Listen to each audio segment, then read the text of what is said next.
Hello, everybody, and welcome to the Imris Saga Red Shadows campaign, Chapter 4, Session number 3. I am joined by this gaggle of people, um, as usual. Yes, what is your question?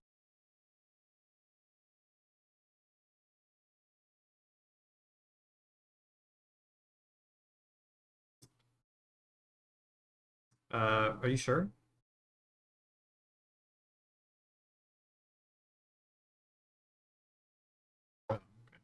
Let me just. I must have just clicked the wrong one, I guess.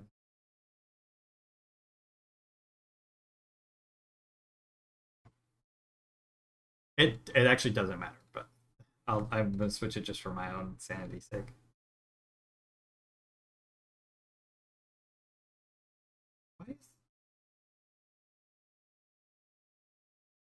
Why is this one flipped?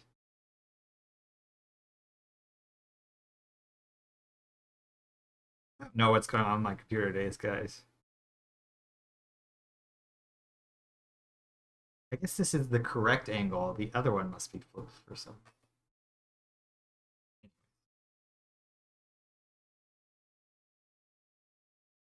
No, it's fine. It really doesn't matter. Hey, hello, gaggle of idiots. All right. Um, yes. Sorry we're late. I had technical difficulties. Because your hates me today. What are you gonna do? Oh, I could just blame it on Sean quite easy. It's Sean's fault.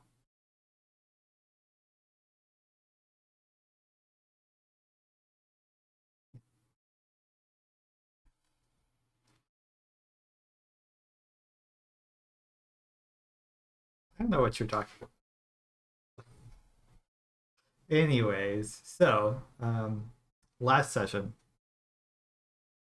you know you don't believe. You can't fool me. Last session, you guys were in ROMs. You kind of finished up your investigative stuff, got back together, made a plan for where to go next. Um, at which point, Medea suggested that use their skyship, or rather the Order's skyship, that they had found and kind of had been um, restored with the help of the Suthana, and happened to be relatively nearby. So you guys walked down the Emperor's Road to go meet them. Uh, Boarding, you found this kind of interesting and ancient piece of arcane technology piloted by some uh, members, we'll say, of Medea's order. Very loosely speaking, they're affiliated, but not necessarily the most um, disciplined crew in the world. You guys boarded, and not too long into the journey, were given a welcome onto the skyship, being attacked by lion drakes. Very territorial creatures of the sky. And we ended with you all defeating them. So, you guys.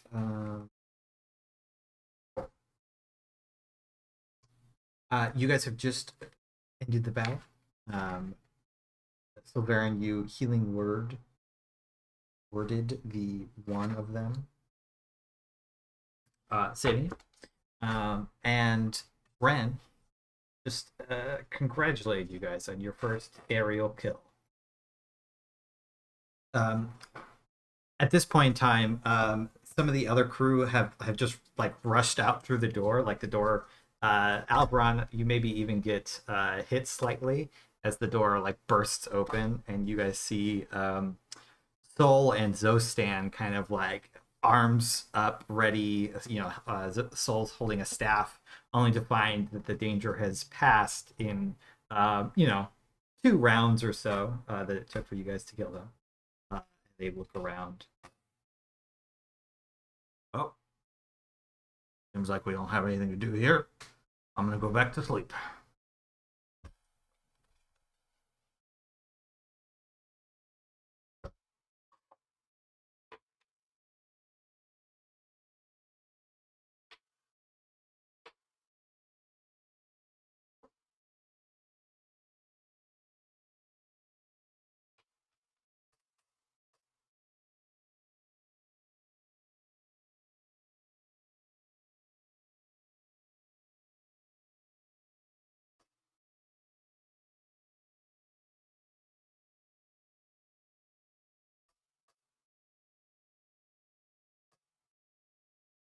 Yeah. So you, as you are heading inside, kind of, um, probably not for the first time, but you kind of glanced in and then headed back out. Um, so you can see on the inside, it's actually quite like quite nice, pretty well decorated. All of the wood has been, freshly stained, and everything like that, carved with different kinds of designs on everything. Um, and you notice there's like a few different odd things, um, that catch your eye on the interior of the ship. All the lights are done with magical means, permanent light spells affixed to crystals and different things like that, which aren't uncommon on normal sailing ships, um, but aren't necessarily ubiquitous either. As you're kind of passing by, you can see a few open doors. Any kind of shelving unit is barred behind panes of either glass or metal bars, including there's a small kind of library slash study room where all the books are affixed into place should any fancy flying occur. You can see Maraveth has picked out a room for you, fairly close by to his. It's sizable for a ship of this size, um, but you're kind of looking it over. Uh, all in all, fairly good. They There isn't as much sway here as there is on a normal sailing ship. Yeah. Oh,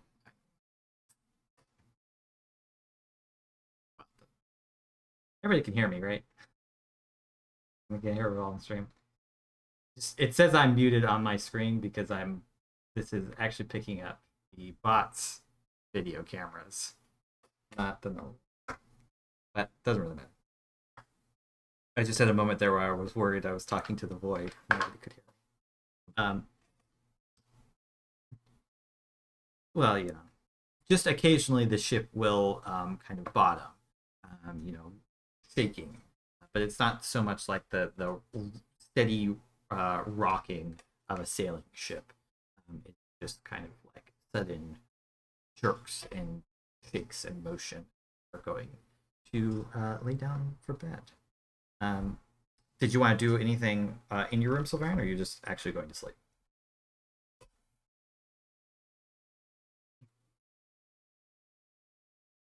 Up aboard the deck with everybody else, Bran will sidle over to those who are remaining, saying, "Oh, sorry about the everything. Kind of just how it goes here sometimes. Good to have you all aboard, though. You know, those things. With the whole crew, we can take them on, but it's not always easy. Not as easy as you guys make it look." He's mostly talking to uh, Medea and Uba, I think.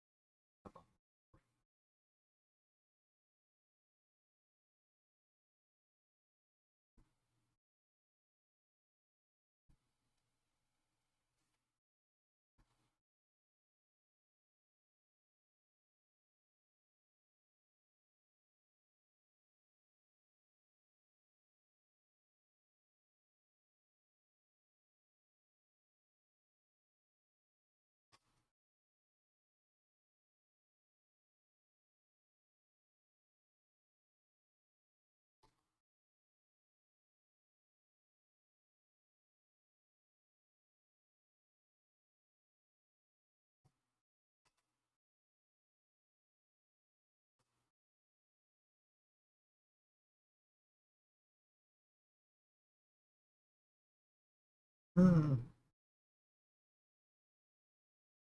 Ren kind of thinks for a moment, tapping his foot. Um, when Alwyn, the human, will kind of walk up and say, "Well, it's a probably less frequent, but are sorry, probably more frequent, and the flyers tend to be a little bit stronger, I would say, uh, than the sea-based creatures that you see up towards the surface anyway. But um, well, we haven't fought a dragon yet, but there are bigger things that prowl the waters. They're just perhaps not as common. I would say the common threats are harder to kill, and the uncommon threats aren't seen as often.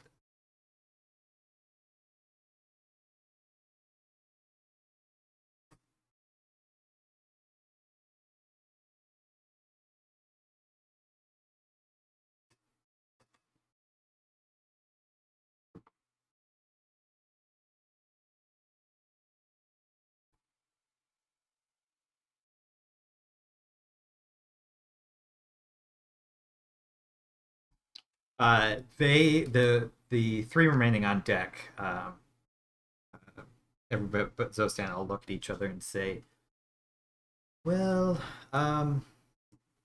we kind of trade duties, but Bran or Zostan typically make food for us."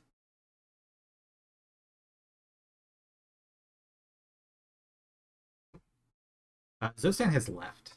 Zostan uh, went to go to bed.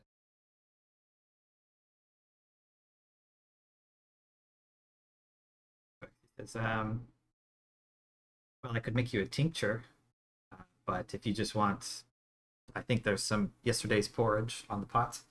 Could heat it up for you."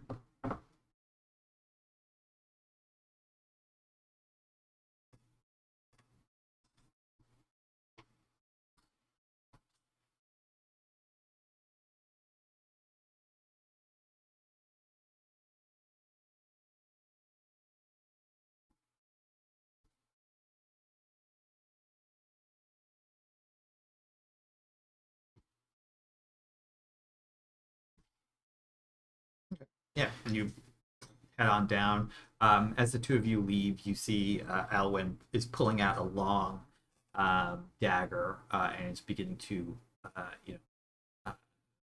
skin the lion drakes and dress them, tossing bits over the side of the railing.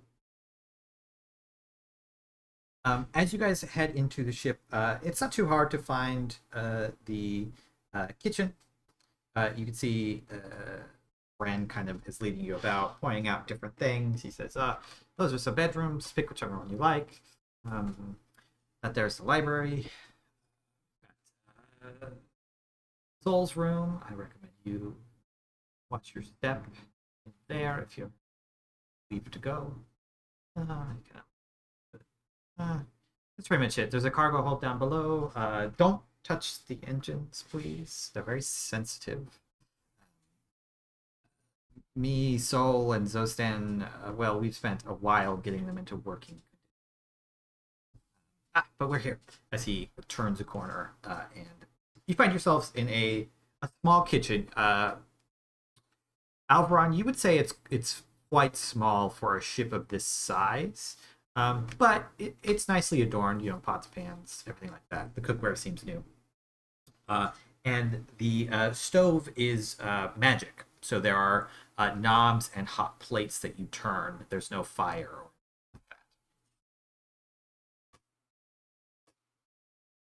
But he shifts over a pot to warm up some porridge. It looks like it's been sitting there for a little bit. But he mixes it up and it looks uh, it's porridge. It's fine. He'll he'll he'll pour you out a bowl each after a few moments. Yes. So Medea just told us where we were going, not really why, if you don't mind me asking, that is.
Sure.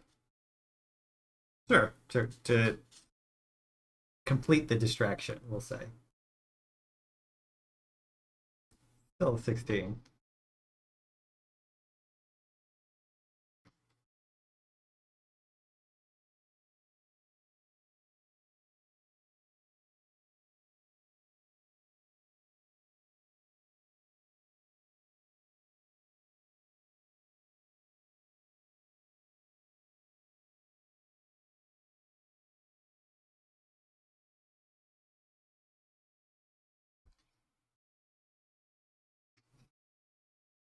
Maybe made it worse.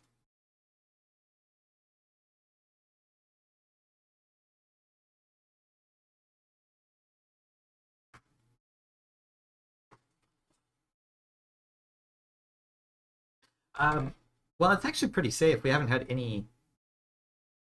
He thinks about saying that, and then he pauses for a moment. He says, "It's very safe. Trust me. At least as safe as a sailing ship.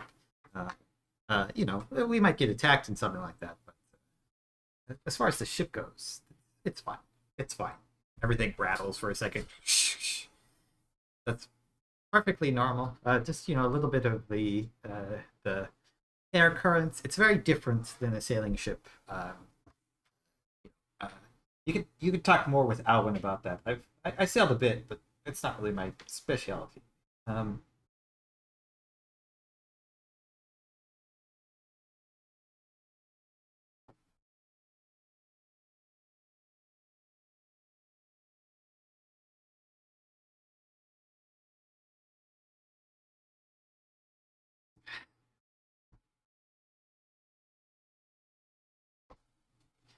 Alfaron whimpers. Bren will look at you and say, "Are you sure you don't want that? I've got a calming, a potion's maybe strong word, but a tincture that I could give you. Made it myself." He'll open up a jacket pocket that's full of vials and just like take one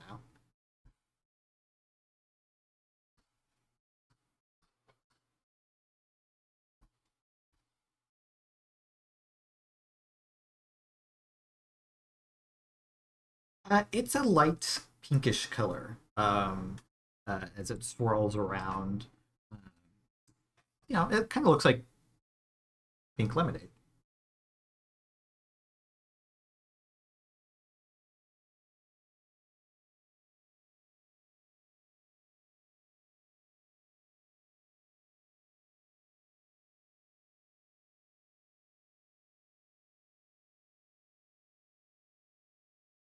There's nothing to sniff.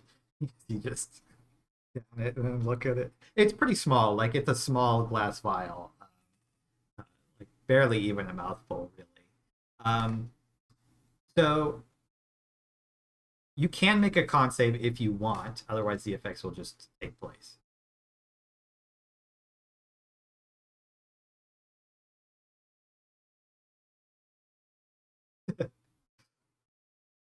I'd say it's bad effects, but it might be good. It's just up to you to.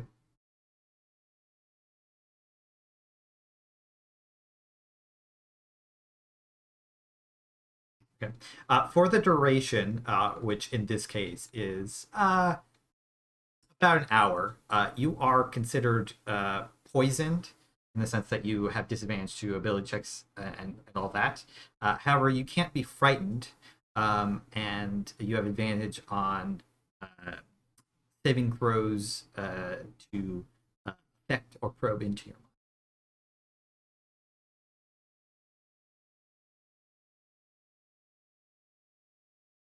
mind. Alvaron, you feel like a little bit like slightly sluggish, but your fear of flying almost completely dissipates within a minute or so of having drunk this tincture.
Yeah, almost immediately, perhaps aided by this tincture, you find yourself drifting off to sleep.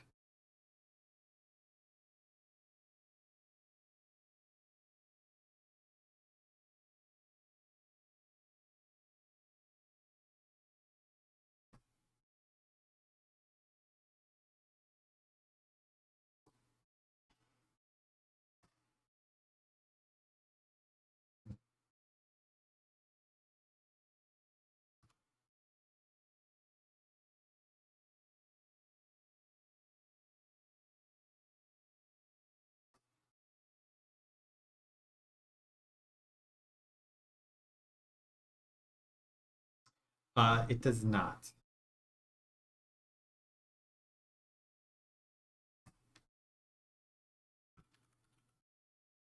It's polymorph. Does that have a CR limit? Polymorph? Okay. It doesn't work in. I'll say you don't think it's because the creature's too powerful. It's because it's not of a type you can. Correct.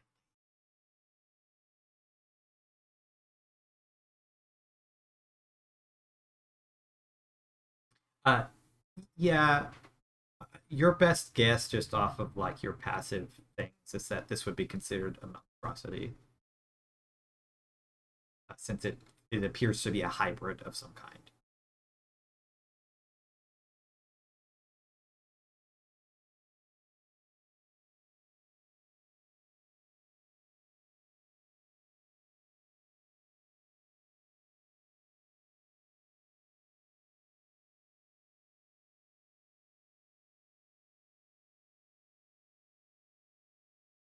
Okay. As you are wandering down, you do notice, Ella, that one of the rooms is full of like scribing materials for like scribing scrolls. Another one has like a full alchemy steel in it. There's a small library in here.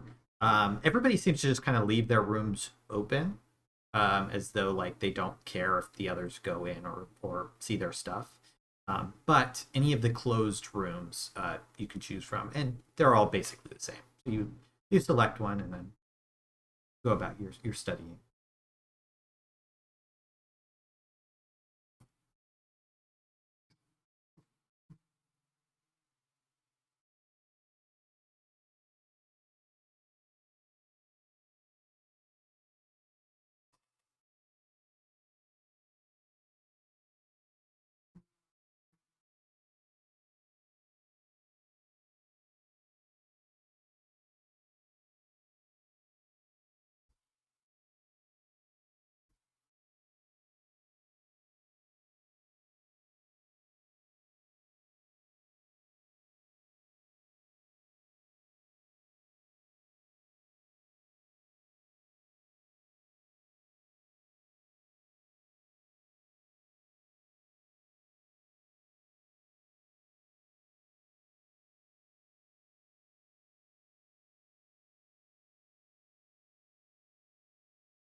I think that would be an insight check on Silverin if he would allow.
Fight Always been on anything in my an hour, mind. I'm sure it'll be After what fine. happened down there in that pit, I got my affairs in order, so to speak.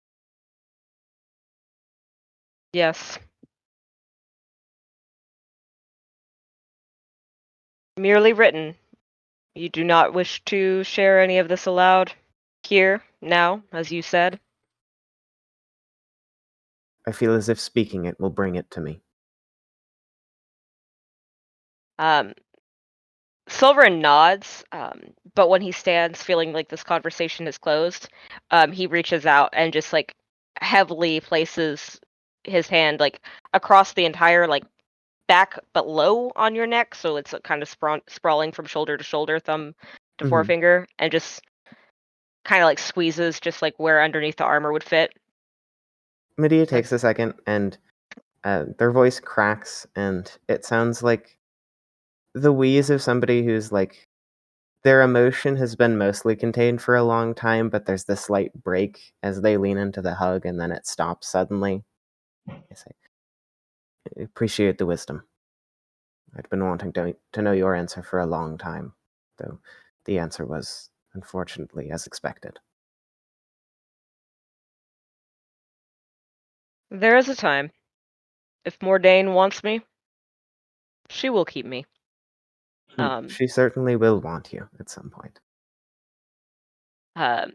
Silverin, it from the hug, it's impossible to see his facial expression, but there's kind of a exhale, and it could be anything from a cough to a chuckle to a sort of like aborted wheeze himself.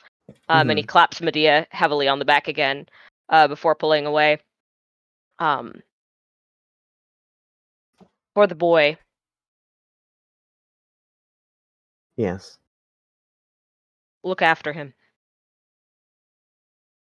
Medea puts their fist to their chest. I swear it. Whatever remains of me, I will make sure he is taken care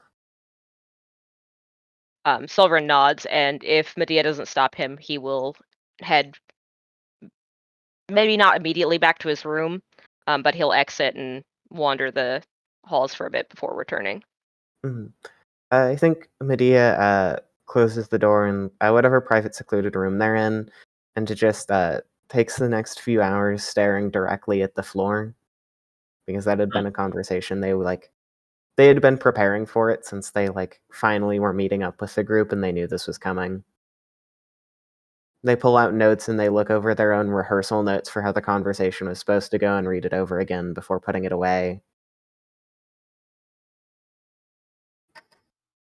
Right. I think with that, the night passes. The you kind of maybe get some shots of Al uh, uh, dressing this lion drake, or both the lion drake, as the moonlight passes over the clouds and stars, kind of mixing up in the space that the skyship is in. And Uh, before everybody wakes up, Silverin, your thoughts maybe drift to the recent past, as we see you on a different ship. The salt is in the air. We hear crashing of waves, kind of washing up and over you, and we can see just from the air, thick with fog, and all of the sailors bundled up, that it is quite cold where you are. Maraveth is standing next to you, wearing kind of a traveling cloak. The two of you probably less dressed up than all of these sailors that you're with. You are very close to your final destination. And Maraveth kind of leans over to you and says, in Gathite, this conversation is, I think, entirely happening in Gathite. Silverin wants it to be another way. He says,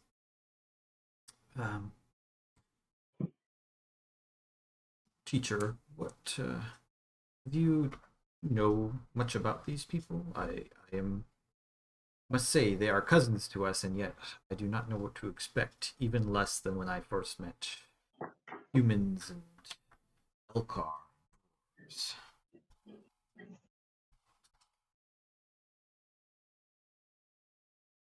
I think meeting humans, Elkar, and dwarves, in some ways, may be easier. I have known. I have met a Gathite who traveled the lands beyond. They were exiled. I have met, and you briefly did meet as well, a companion who, though a human, traveled amongst the seafaring Gathite. But of these, little and less.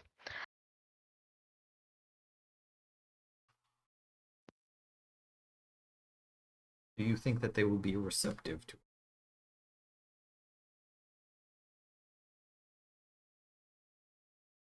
I know not enough to make that judgment. I believe that the chieftain would not have sent me and you on this mission if he thought truly that it should go so badly. I do not believe Kalatka has been such. He just pauses several times, and sort of clears his throat as though it's the sea air that's kind of blocking him from speaking for a moment.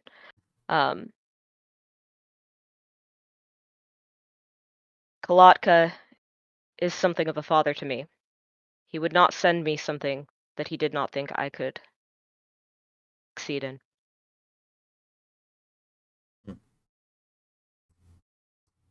Though, he too could be wrong. Maraveth kind of nods and sits with that for a moment.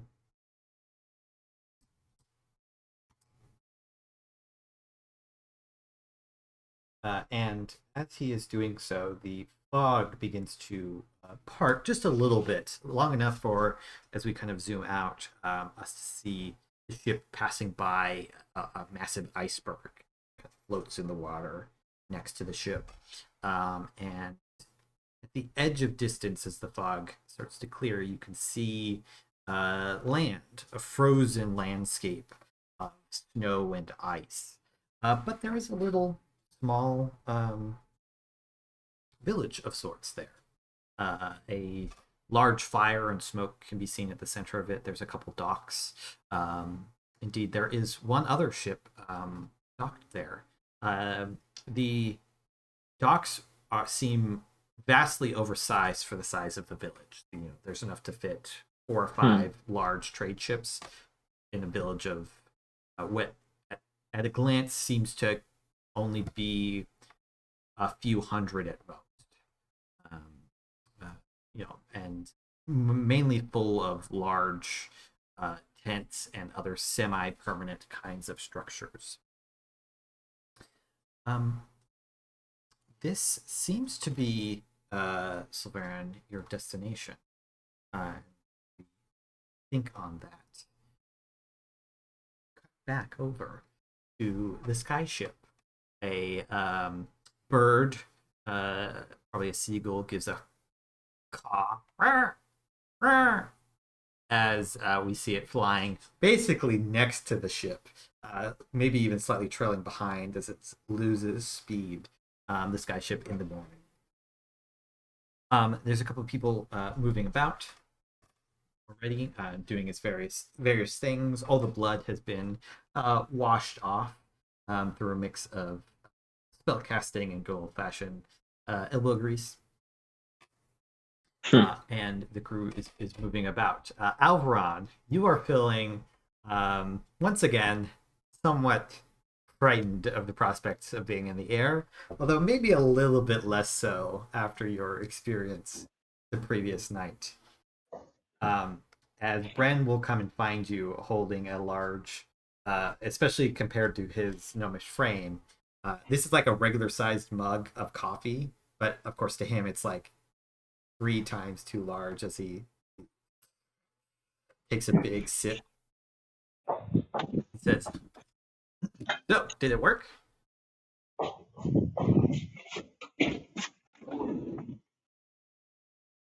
Oh, sorry. I thought he was going to hand me the mug. I was ready for the gag. No. He that's for him. He's My- drinking out of it.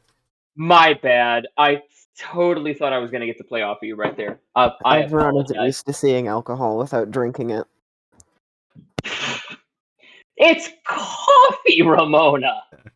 And the exact same thing could be said. But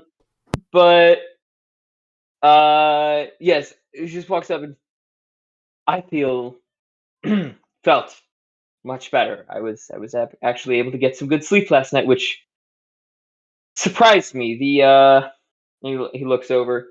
The rack doesn't move as much as I'm used to, but I appreciate the help. Thank you. Just let I me don't know. want to be ungracious to my hosts. And if you ever get poisoned, or well, you need something stronger, less strong, hangover cures, I haven't been plying the trade, but I am an alchemist after all. Well, I will most definitely keep you in mind, Sir Bran. I can also Thank you so much. make the bottles if you have need of a bottle. Actually, that could be quite useful. Alvaron quickly pulls out just a couple of the bottles that he has for seawater, and explains very briefly the religious tradition.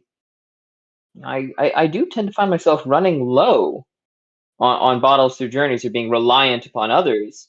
Do you have a little bit of a supply of these, or perhaps even maybe some more ornate ones that you've made in your spare time before that you'd be willing to let me buy off you? Kind of waves you like to follow him as he walks over, opening up his room, and he kind of throws open up a chest as a couple glass vials like skitter down, and you see truly this is a chest full of glass vials. Different, mostly like small handheld. Some look like they'd be like potion sized. Different colors. He says, "Yeah, sure, take your pick. I mean, really, it's fine." I'll reach over and grab just a couple of nice little ornate ones that would be nice to give as gifts to people, and pluck a few out, and then reach into my coin purse and what would be a fair or generous price for nice craft glasswork from this guy, especially wanting to keep a good relationship going forward? How many did you take? Let's go with 10. Probably like a generous price would be like 5 gold. But like 2 or 3 wouldn't be unreasonable. No, it makes sense to me. So I'll do the 5 then. To be, proper generous, and priests of my order are always appreciative of great artisans, and you are one such. So thank you, sir. Please accept us in the spirit in which it's given, and these will make fine gifts for true friends. Thank you. Yep. Don't mention it. Continues to sip his coffee. Everybody else is kind of, waking up, getting up. As they do so, Soul does, since now that you've had some time to rest during the morning, does seek out Kella. He is, dressed up in his robes. He's got his hair and everything done. Whether it's just always like that, or if he's spending the time each morning to like oil his beard and whatnot, you're not 100% sure. But it looks very put together as he says, Calandra, if you wouldn't mind, I would appreciate the exchanging of spells like we had talked about the other day. Kella, for her part, looks awful, like someone that didn't sleep. But she passed the time restfully enough. I am deciding days that her insomnia is really bad and rolling con saves. I think I rolled well enough to get through this one fine. But she does not look good. She does not look put together. Her hair is kind of wisping out in a lot of different directions, and her eyes are dark, and she looks up and says, "Oh, yeah, sure. And she are there desks in these rooms?" There's like little desks. You know that, or you remember seeing that Soul's room has like a really big desk, and there's also like some reading desks in their small little library. But there's desks in your room as well. Shall we find somewhere that is better suited to both sit at a table, or I've never traded spells with a wizard. It's well, I've done this a number of times. My room has a big desk, or otherwise the mess has a large table. Oh, sure. The peace and quiet will be nice. And she kind of just very quickly, she's out of her chair. She's picked up her spell book. She today is in a green dress that is long sleeved but short to the knee, and her knee high boots again. So she's always alternating between all long, some short, all short. And today she's got longer sleeves on because I assume it's a little bit chillier up in the sky here. At this height, definitely. But yeah, she'll kind of drift down to where she assumes is his room. Yeah. And if she's wrong, she doesn't care. You find it's very clean, very neat. It looks like he's prestidigitation like the floors and the floorboards and everything. There's a large, relatively large. There's a stained glass window in here, although he currently has it popped open. You can see it has a lever, so it seals very tightly. But that the air is coming in right now, and you can see outside. And he takes a seat. He's got bundles of spell scrolls and different kinds of magical writing implements, gem dust and stuff in front of him. Yeah, as they sit down, Kella hands her spell book to him pretty casually, more casual than I think most wizards are about their spell book. But as this is the first time we're really seeing her spell book, it has a really deep kind of, if I remember correctly, red, but I might change the color. If you correct me on the color of the thing, Andrew. A really deep red, leathery outside, and it's embedded with these, they look almost like card-shaped slots. And when she goes to hand it to him, she puts her hand over the slot, the top slot where these cards would sit, and she draws out her tarot deck from it. As they are her always prepared spells. And then she smiles and says, if the leather feels weird, we were not that good at tanning things, and it is Beholder. and looks it over. He says, "Really? Where did you come across such a creature?" In the astral sea. It's not the big beholder. It's like one of the little beholders. He like sets the book down. He says, "What did you say?" In the astral sea. I have so many questions. She like the lack of energy that she was feeling up until that moment. There's like an immediate kinship, and her eyes just light up. They're still sunken and dark, and there's bags under her eyes, but she's just like, "Oh, I can answer a great deal of things about the astral sea, or some other things. I know a lot of things." She is kind of has forgotten about copying the spells at all. At an opportunity to be like knowledgeable about a thing. I think for brevity's sake, we kind of cut forward a little bit to where like you've told him like what you're willing to tell about like the story in the astral sea and whatnot. I'll tell that story when somebody that is not this random NPC asks. Sure. Yeah. And he will have been he transitioned over to showing you some of the books that he has. He says, "You see, I've been researching into the ancient elven empires, trying to find their artifacts. That's actually part of the reason why I joined this ship. But the astral sea, that's I hoped to go there one day, but to have met somebody who lived there for so long." She nods and says, "It's unusual to be back in a space that isn't that. But as long as you're careful, well, one mistake, as I've told you, can be pretty catastrophic. But once you're there, if you're careful, the danger is mainly to your sanity and your ability to return. I see. Oh, there's also a lot of beholders." He kind of thinks about that for a moment, and jots a note. He says, "Beholders are worth a lot for alchemical and enchanting components. Bren would pay a lot for an intact eye, central eye."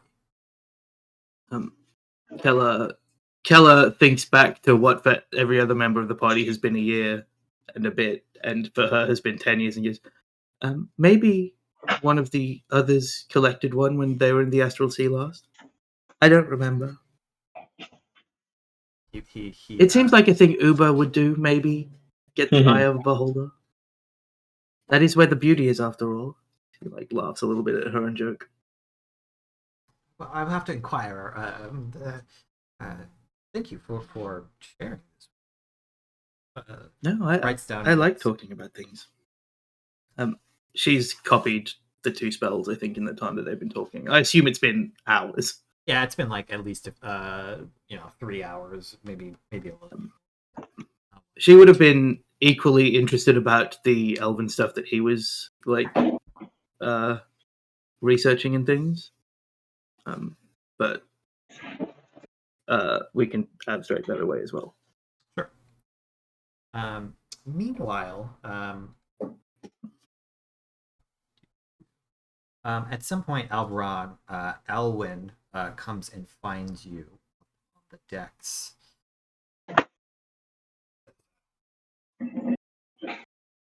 So, Bren told me you're the best sailor. Alvaro kind of steels himself a little and looks over with kind of a jaunty grin. And for ocean-going vessels, yes. These Which airships oceans? are a little new to me, but Which oceans? Sean has to look at the campaign map really quickly because all of a sudden, all I can remember is the Lamanian Sea, but I don't think I'm in fact correct. No, that's correct. That's the main excellent. one. You've also been on the Race Sea, but that's your main. Yeah. I would also like to take this opportunity to say that usually I have the Legend Keeper open at the same time that we're playing. I just didn't open it this time because I'm an idiot. But Alvron just lists off a couple and then realizes he's listing more than like half of the seas because he sailed through all of them. Just kind of bears his soul for a moment. Just, well, it's fair to say I've been a sailor for a long time, and sailing both with private vessels, with pirate vessels, and eventually as an initiate in the church. It's fair to say that if there's a stretch of water on the ocean, either I've sailed it myself or I've drunk with someone who has. Kind of nods at that and like thinks about it for a moment. Family sailors. Yeah, Dad was a strong sailor back in his day before his injury. But growing up by port, you don't have much choice when it comes to employment. So, came from a family of sailors, earned my own way, and came to it more honestly and yet less honestly than most. Well, I can respect that. My family's sailors from way back when, all the way to the guarded empires. She says, "Why don't I Really? teach you how to do the rigging on this thing, though?" As she finishes tying a rope around her waist and hops off the side, at least to your eyes. That same gutter, like somewhere on the ship, Kojin just, what the fuck is that? Like the dog whistle comes out. And you see the rope like kind of do the thing where it's like being like drawn out until it like hits all the slack goes out and it just like catches taut. And you can see if you like look out below, Alwyn kind of like swinging slightly back and forth before she grabs onto one of the sails and begins to check all the ropes and all the rigging, as it were, looking at the sails, patching them. She says, "It's really easy. Just tie the rope. There's one right next to you." Alvaron just kind of walks over. Is the rope pre-tied, or does he need to do like a hitch and halter knot for himself? It's kind of tied to like to be like you could just slip it on and then finish the knots. Okay. Yeah, 100%. Then he'll just tie a quick sailor's knot and finish it. And no, does it, double checks it, goes over to the edge, triple checks it, looks down, just climbs up onto the guardrail and just looks over and just looks down, quadruple checks his knot, and then make a perception check. My Imris grayed out. I'm trying to get back in. This is the issue with Chrome, kids. Yeah, don't do Chrome, kids. Don't do Chrome. Yeah, I mean, Andrew, if you'd be willing to make the roll for me, I'm very sorry because it felt like we had a good thing going there. But 19. Okay. You spy behind you, Zostan slowly creeping up to clearly like getting ready to shove you off when you're not ready. I think I'm going to choose. I'm going to choose that, some people, you enter into either fight or flight. There's also freeze. Fight, flight, or freeze are the three states that you'll go into. And Alvaron freezes, says out loud to himself, "I have the armor of the Sea King. I float. I float. I float!" The rope catches you as you kind of like not really you were ready for it, but you're not really like when Alwyn did it, she like did like a like repelling almost, like caught herself in the edge. You just like hit the side of the ship with a I just keelhaul myself. yeah, a little bit. Zostan leans over. He says, "Boy, welcome aboard." Happy to be here.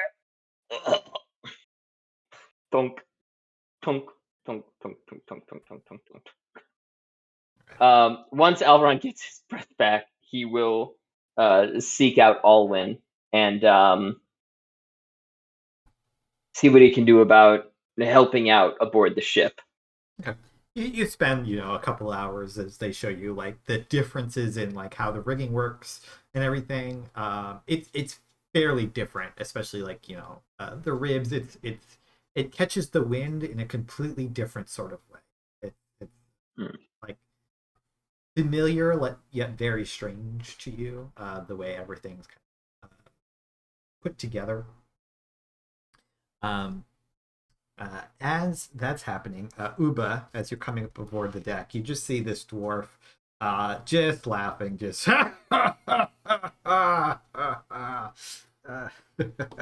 as he's like looking over the railing. I think Uba is going to come up to him, and this is in the morning, right? Yeah, it's pretty early still. Yeah, Uba has gotten a cup of coffee that's like way too large for them, but they don't mind, and kind of like wanders over. Yeah, just like that one.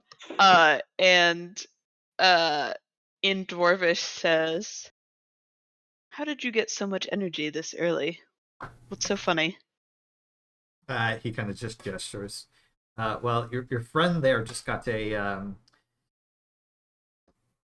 introduction, we'll say, for our little group. I think that Uba like kind of runs to the railing and looks over just to make sure you didn't get like thrown off the ship. They're like, I don't quite know what that means. Yeah, and you From a can see distance, it's like, wrong. "Hi, Uba! I'm okay.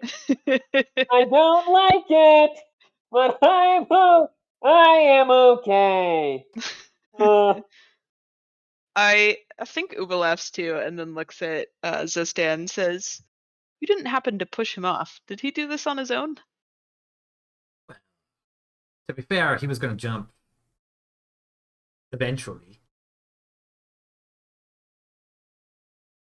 I think Uba gives him like a sly high five for helping Elveron not overcome his fears, but face them head on. And Uba, you notice that Zostan has like when he's speaking Dwarvish, it's a little bit different than the Dwarvish that you are familiar with. Like he has an accent, and he's also speaking like a dialect.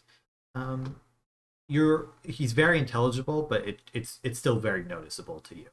But he reaches down and like flings one of the ropes. He says, "And you don't have to worry. These things could take an axe chopped to them. Mithril threaded in the center." Mithril, huh? And Uba is like looking at the ropes.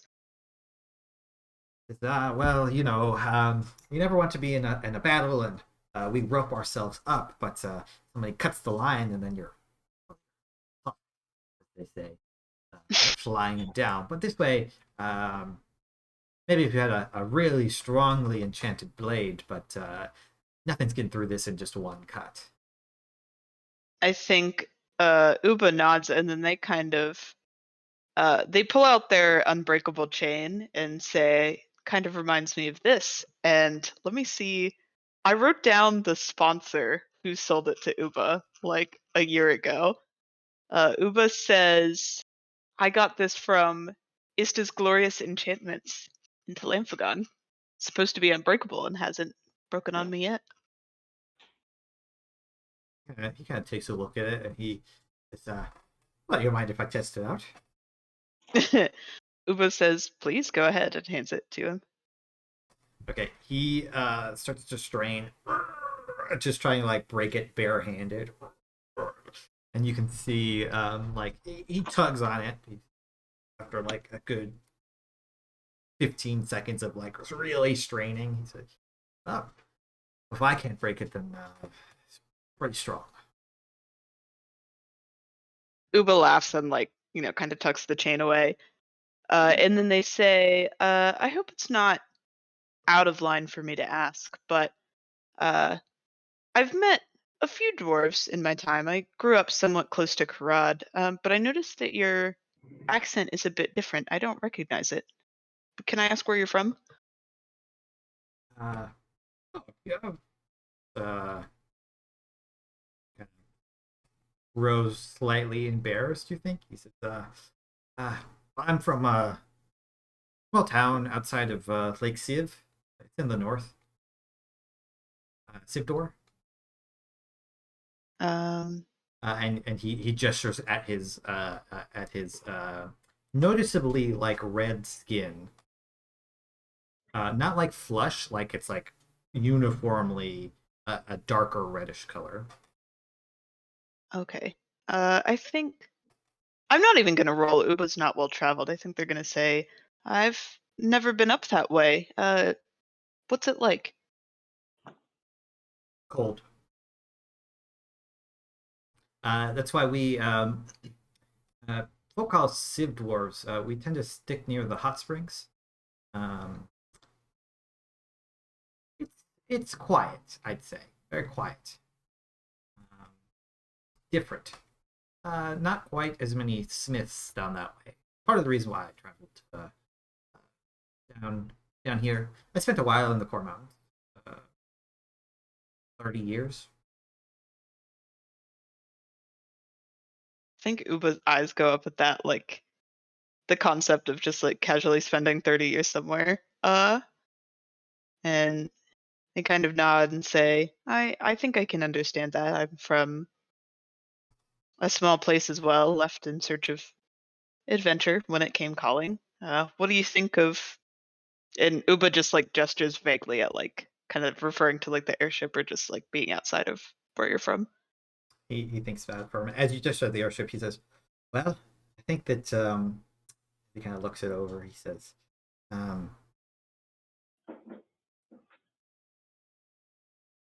think I could name a dozen dwarves who could have smithed it better than I could have, and maybe two or three who could have done the runes better. Um, yeah, he kind of says I'm a pretty shit smith, all things told. It could be better, I would say. And he like I think he didn't pick up on like your points about the traveling, and he only picked up on the gesturing towards the ship. He says, the rune work, it's passable. I've filled in the work of somebody who's far better than I will ever be, and really probably every time my ancestors look at it, they think, Zostan, what are you doing? But I mean, it flies, right? I think Uba actually kind of feels like a little bit bad for him, and says, I don't know much about dwarven ancestors, but I have to say I've never seen anything like this before. So the fact that this is even able to move through the air like this, I think, is impressive. Yeah, it's fine, really. It's just it could be better. Could be better.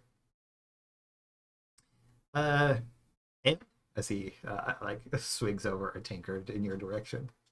Yeah, Uba is now holding coffee in one hand and ale in the other, and they give, I guess they do like cheers with Zostan.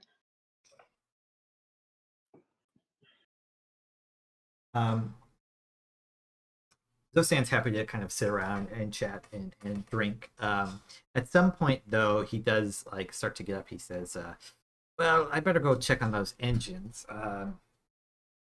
Did you want to come?" Uba doesn't really give a shit about the engines, but at the same time, they like Zostan and are also like, well, probably won't be on an airship again considering how much Alvaron hates it, so why not? And we'll go down.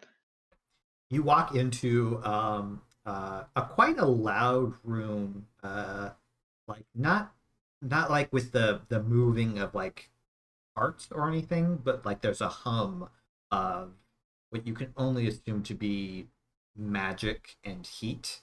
As you walk in, the room is quite warm. Zostan seems pretty much unfazed, but it's hot here. And you can see there's this large when he had said engine, I think maybe you were thinking like, oh, it's going to be like lots of like maybe like moving parts like a water wheel or something like that. You've maybe seen like clocks and clockwork, but it's not. It's all like flat metal surfaces that have circles filled with runes that kind of like transpose on one another and move throughout the space. And different ones are glowing, and there's kinds of little switches affixed to the different ones. He kind of walks over and he looks at them all. He flips a couple, and you hear like a as like something clears and then starts back up again. He says, you see, you have to change out the runes periodically. Now, we could flip them all on, and we'd go really fast for a really short amount of time. And then, we'd probably float a little, and then eventually, But it's actually pretty simple, and it kind of tries to walk you through all of the engineering, which I think entirely goes over your head. Oh, for sure. So you spend a bit of time doing that. Medea. At some point, Yes. Ren does come up to you during the day, probably after he's finished talking with everybody else. So, what are we doing? What do you need? I mean, we're going to Mendonport, but are we just dropping you off? We're going to stick around. Well, there's a chance you're going to be parking right over the lair of a dragon, or you're going to sit in the city for a few weeks. Great, wonderful, dragon. Yes. Kind of like looks at the ship and thinks about it. Well, it's your ship. Well, kind of. It's the Suthana's. Well, it's also my ship, but it's also Zostan's ship. And Look, Soul put in a little bit of work. I'm not gonna credit him too much, but if it makes you feel better, the dragon will be underwater. no, that does make me feel better actually. Now that you say it out. Yes. This was mostly just the fastest mode of transport. I'm not going to make you go fight a dragon if you don't want to. Well, I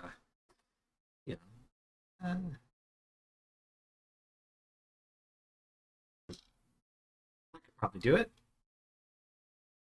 Just put Zostan in front. He takes all the hits. I throw my bottles. It's fine. Really, it would be fine. The hope is that we won't have to fight the dragon. Well, even better. If we do, I severely advise you run as fast as you can in the other direction.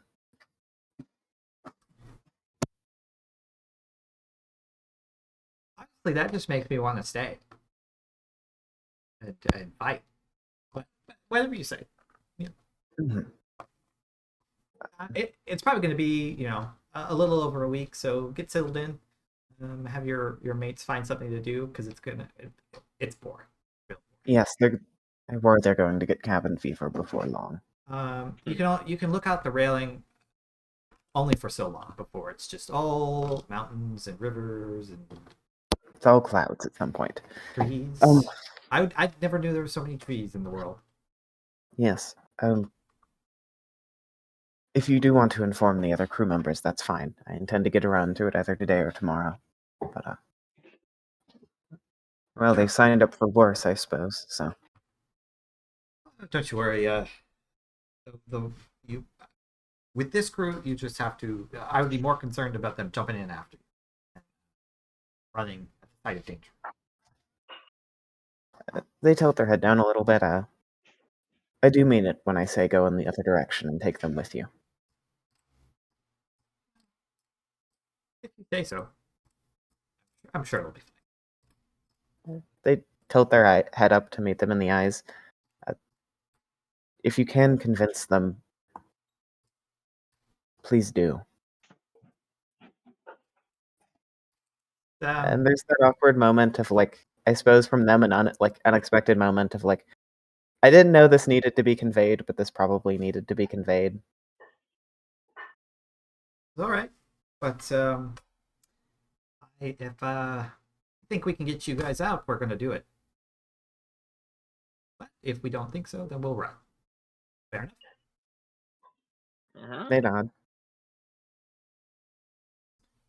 It goes back to what he's doing. At some point, we're gonna skip ahead a little bit now. Moving on a little bit quickly, unless people have things that they want to do today. But at some point, Bren will say to everybody, he says, by the way, if you pay me, I can make you potions. Really, whatever kind of potion that you want, if you have enough gold. Well, maybe not whatever potion. Whatever potion I have supplies for, which is most potions. Let's be real here. But just let me know.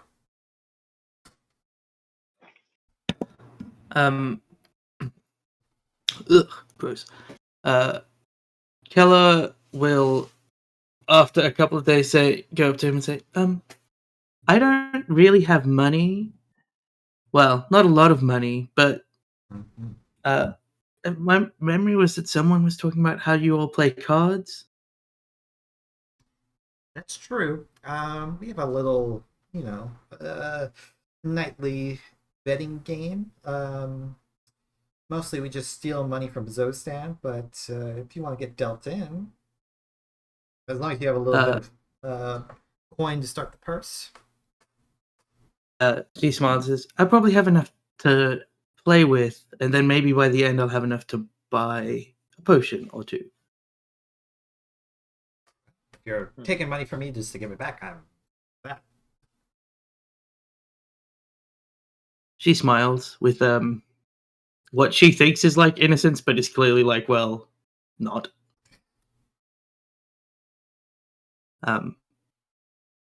But yeah, because I think I've only got like 104. I have 149 gold. I'm like, well, I probably need more than that to buy any potions. Any interesting potions, at least. So, sure. Yeah, they are happy to deal you in. They don't play for that much. They play golds, but it's not like hundreds even. But regularly people will lose like 10, 25, something like that. sure. Just make I'm assuming you have it as a proficiency of some kind.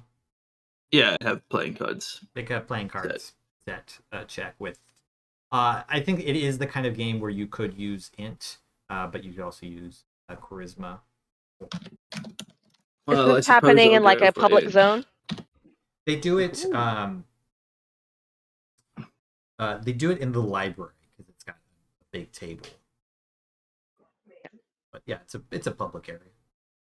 Okay, like fairly obvious that this kind of thing happens because Silverin would watch and he would probably indicate to Maraveth as he left the cabin that he was watching what people were doing in the evenings. I think that once Kella mentions it, Bren's going to be like, Bren's going to offer to anybody. We're playing cards. I'll lose some money. A bigger game is always more money to win, right? Also, Keller in the big hands that are important will chrono shift to cheat. Okay. Like, I think we'll avoid losses by chrono shifting you away. can roll from with them. advantage then also. Uba's gonna join as well. Not with any advantages, just lots of money. Silverin makes no move to join, but he looks to Maraveth and hands him some coin, and says, "This is part of your training." I fail to see how this is useful. Your objection is noted. Are you the teacher? He sits down, kind of like, looking down on everybody. He scooches away so he can make sure he can't see anybody's hands. Aw, that's There's a precious. it doesn't super work very well, but if anyone's seen Maverick, Keller's style of playing cards is Jodie Foster from Maverick. Of like trying to look like she doesn't know what she's doing, but obviously knowing what she's doing. Okay, I mean, if Alvaron picks up on that, Alvaron's first thought is like, my bro, if you're gonna hustle people, you gotta actually hustle people. Kella's like mid shuffle and it like just flicks a card to her other hand and then puts it back into the deck without like slowing anything down. Okay, so for everybody who's not Kella, Kella already rolled, just make me a d20 plus your int or charisma modifier for this particular game. Unless you want to try to cheat, in which case that's a sleight of hand check. Uba's gonna try and cheat. Outrageous. Alvaron you is get just thrown off a watching, boat. drinking, and trying to see who is cheating and who is doing what. Well, Oof. Alvaron, you definitely notice Uba cheating. In fact, enough people notice Uba cheating that you are told that either Zostan will say this to you after he's made aware of the situation. That's it. Around here, either you cheat well enough not to get caught, or you get banned.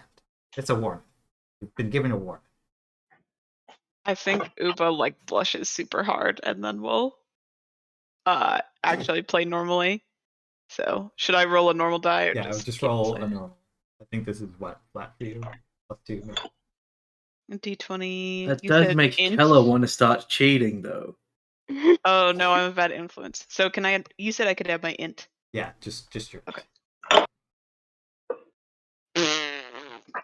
Doing terribly with no You've got two this. AD. You're doing great, bro. We believe in you. Maybe Maribeth can just get all of the money that Uba is losing.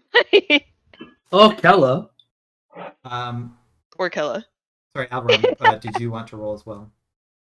No, I am just observing, just passive perception, if that's okay. Sure, that's fine. Yeah, you're just kind of watching. You do notice occasionally that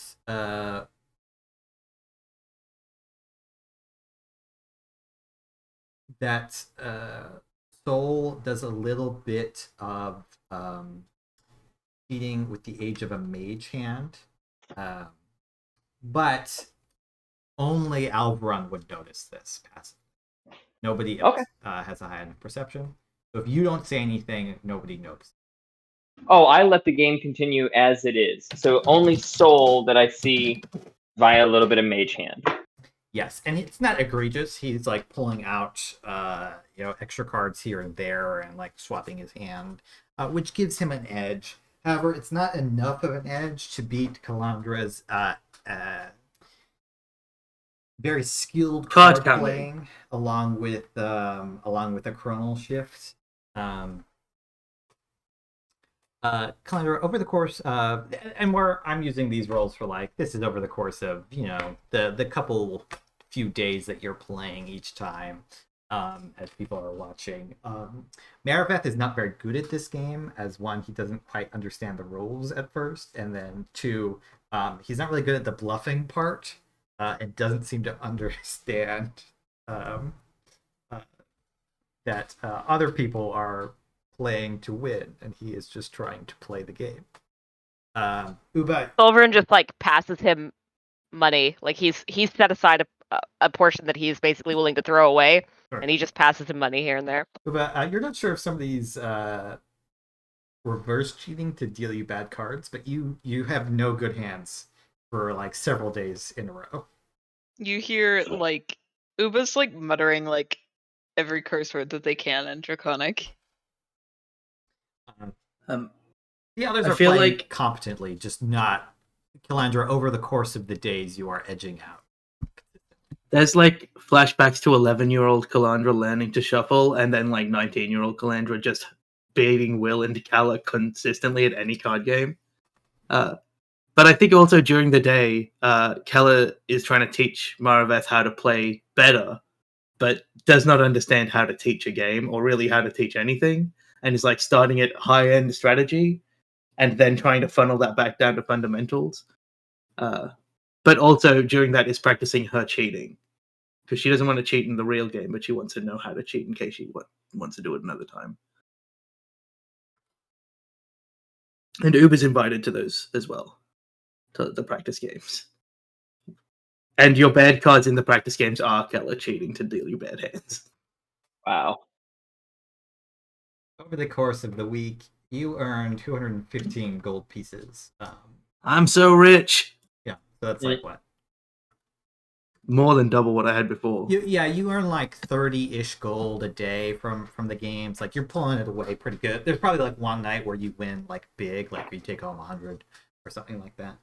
But you're just like so consistently outplaying everybody that eventually some of the others are like, okay. Let's not play cards tonight. Keller takes that gracefully.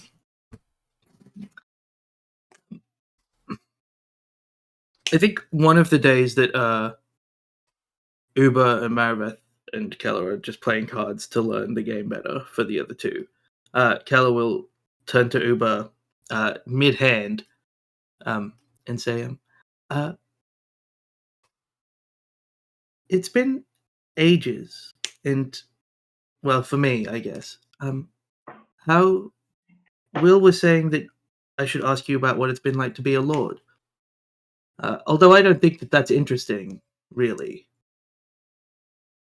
I think like Uba kind of looks over at Mariveth, like kind of like, do I want to have this conversation here in front of another person? But then they say being a lord is not what I expected. I was expecting more, fist fights, good food, talking with people. But, well, I do talk with people a lot, but it's more about stupid things, like who owns the rights to a dry well. Well, why does that matter? That's what I said. She shakes her head and says, it's not like in the stories where all lords are also, like, getting to fight dragons all the time.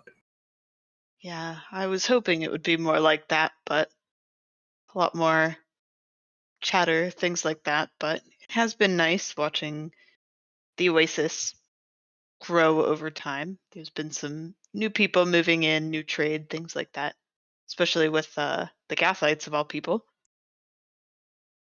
Keller chuckles a bit and says, when I was getting lessons about Gathite, Will said that there are two types of Gathite.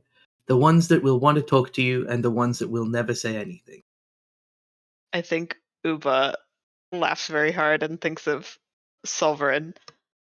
But after they're done laughing, I think they pause and look probably more serious than you've really seen Uba in a long time and say, I am not going to pretend that I understand much about the Astral Sea. Visited there once and hope that I will never have to do that again. But what happened to you?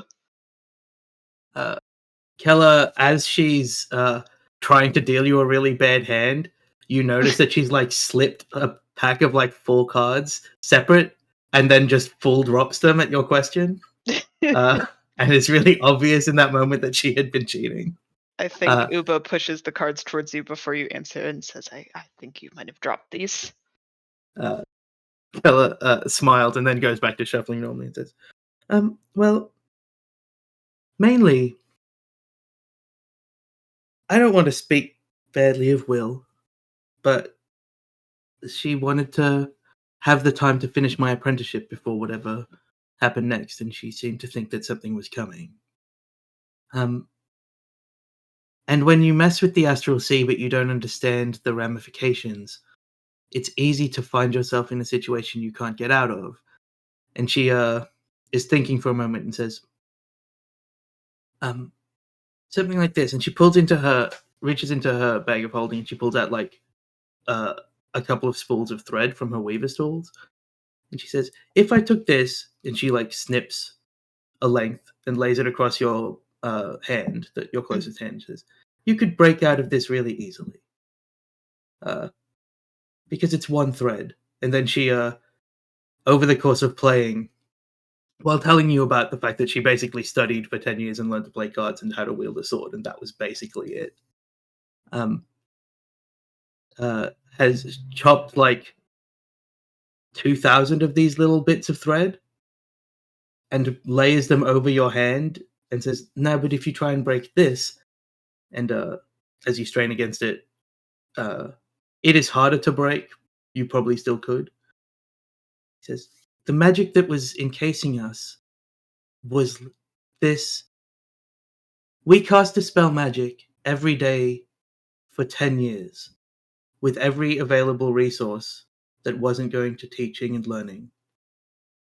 And it took nearly 10 years to break every strand of magic that was entrapping us."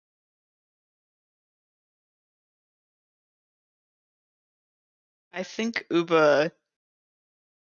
This is a simple enough metaphor for Uba to actually understand, and I think they just kind of stare at their hand for a long time and then look at Kella and say, 10 years. I can't even imagine.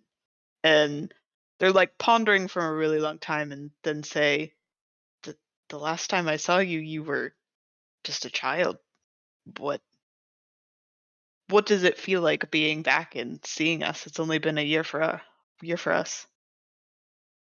It's weird, because it's been a long time for me, but it's also just Will and Kala, and not really any good food and nothing interesting happening. There was a beholder incursion once, and we saw in the distance the blur of one of those giant snaily things. But other than that, really boring. And then I came back, and suddenly, instead of being 10, I was 20, and one of the more competent magic users in the world, probably. So I spent the first 3 days that I wasn't with Will and Kala being drunk, and then realizing I didn't really like being drunk. And then I went shopping. I bought a lot of dresses, and she like gestures at this, which is again a new dress. Mhm. But it's strange. Everything is big, you know? Like, it was 3 people for 10 years, and now everything is big. And she kind of looks around, and also, I think Maraveth absolutely can tell that Kella practiced that way of explaining what happened to her. Uba, maybe. Uba, I don't think Uba would have picked up on But that. Maraveth absolutely can see that as like a practiced thing. And Will says, Will, Kella says, but then I was just nervous about showing up instead of Will, and what would happen if everyone was just seeing me as a child still. But I think it's going good, going well. Uba takes a lot of time to kind of process all of this because I don't think Uba's seen some strange shit, but seeing someone that was a child a year ago now being like basically their age is like very confusing to them still. But they say, I definitely cannot understand your situation, and honestly, it sounds like only 2 other people will ever be able to. But I'm really glad you're back, and they give you like a big and very sincere hug. Keller hugs you back, but is also like looking at your cards since we stopped shuffling badly. Uba will not notice if you're actually looking at the cards then. But I think Uba says they actually, I'm gonna say that Uba has like a bracelet that matches Kella's dress very well, and they take it off and kind of hand it to you and say, the world might be large and it's probably going to feel that way for a long time, but there are good parts of it, and I hope that you'll be able to see that soon. And they hand you the bracelet. And then they kind of like they were being very sincere, but then they look over at Maraveth and say, I know you haven't traveled much either, so the same goes for you. And maybe they give like Maribeth like a teeny tiny little ring instead of a bracelet. Well, bracelet for Uber is a ring for a Goliath. So. That's fair. That's fair.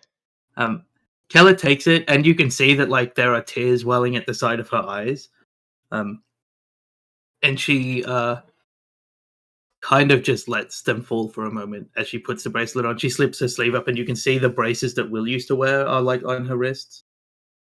And she kind of tries to work out how to put a bracelet on around a bracer, and does something for a bit, but says, "I think I'm getting it. I think 10 years is a long time to lose. I have to sometime go see my parents. I don't know what that's going to be like. But who knows? 30 years from now, it won't feel like a long time. I'll ask Alvaron. He's that old, right?"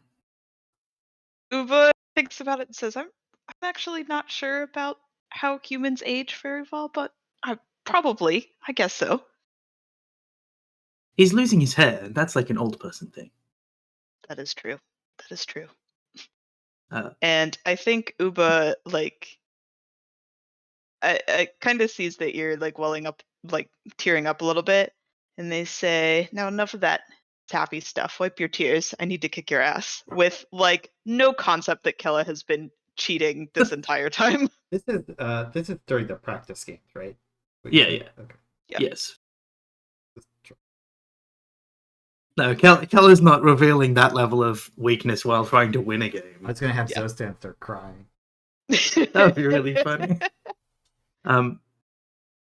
But yeah, Keller probably is not helpful for either of you to learn to be better because she doesn't know how to teach anything. But on the last day, I will go see if they have any potions that they can make for like 350 gold. What kind of potion can you get for that? Yeah, you kind of come up to Bran. He's Spanish. Oh yeah, 350. I mean, potions of healing, quite easy. A potion of climbing. You don't need a filter. Fire breath, giant strength, water breathing. Medea said something about underwater. That could be useful. Probably those are the kinds of things you could. Simple. Keller's a poison, some acid in a flask. I think Keller was thinking about the potion of giant strength just because she thinks that would be really fun. Because like she didn't lift in the Astral Sea, so she's pretty weak, and it would be pretty funny to be very strong for a bit. But when he gets the poison, she will get the poison and give it to Uba.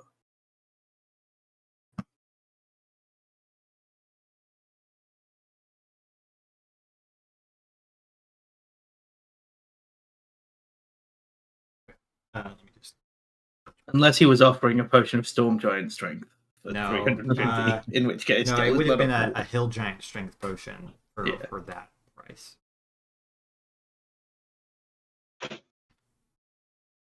Functionally just improves Keller's attack by 1. Does nothing else.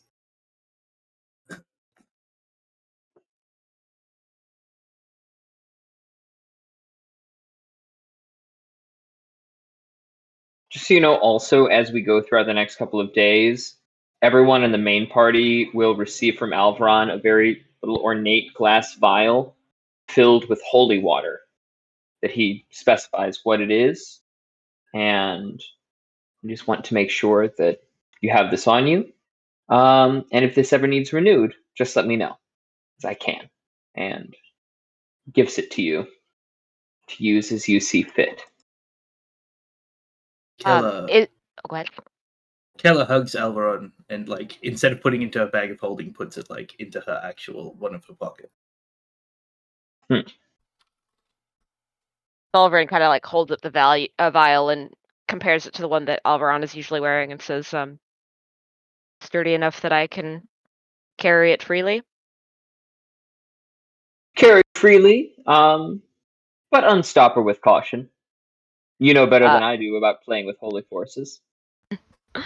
Silverin carefully takes off the necklace that he always has his ocarina on and threads another knot on it so that it will hold it away from the ocarina so it won't crack against it, but that it can settle kind of in the scarf that he always is wearing, and then just rethreads the necklace and nods at Alvaron. Just an incline of the head, and then moving on.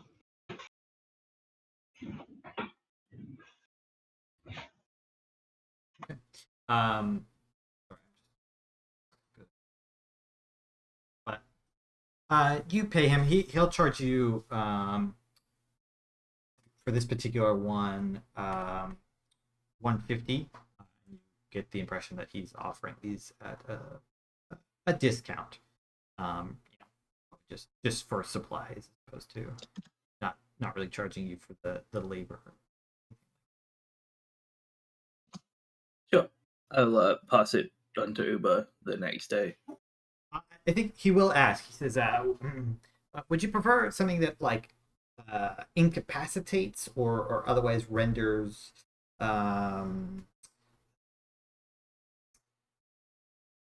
incapacitated, petrified, or something like that, or do you just want it to hurt?" I think just it should hurt. Okay. Although, if you can do one that petrifies as well for another 150, I'll take that one. Sure. It'll be a process. Sure. Keller will keep that one just in case.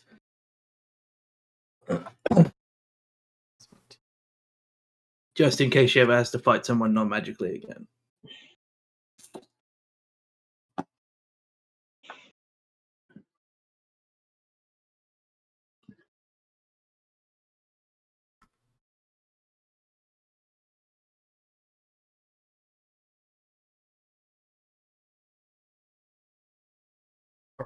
While that's going on, you guys pass the time, assuming nobody wants to do anything else.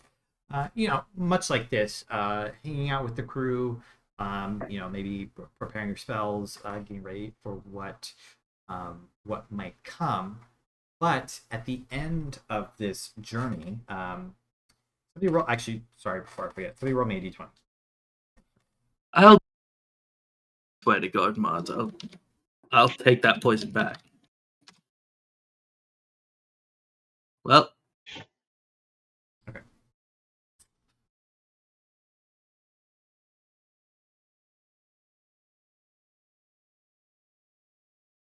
Okay.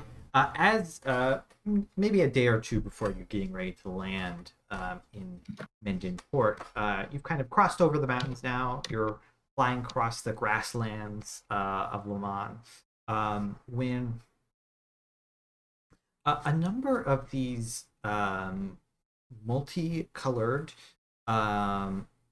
eagles take wing up along the sides of the ship.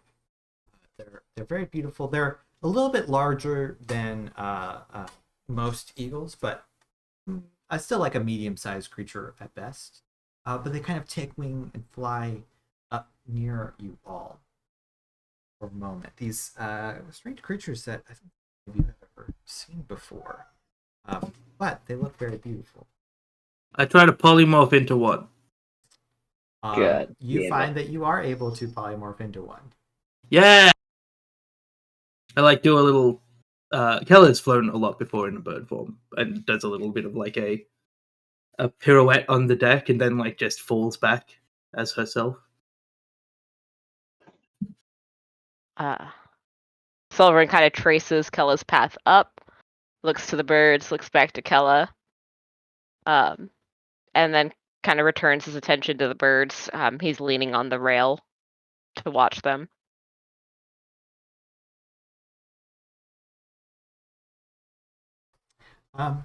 They fly with you for some time, but other than being beautiful, nothing else happens on that day. rather uneventful. But maybe gave me a better polymorph bird than the eagle, the giant eagle, unless they were giant eagles. They weren't giant eagles; they're different. I Great. can send you stats later. Thanks. I did make them in case you guys tried to kill one for some reason. I never know. Yeah. But at the end of this journey, you guys find yourselves descending the clouds as you come upon Minden Port.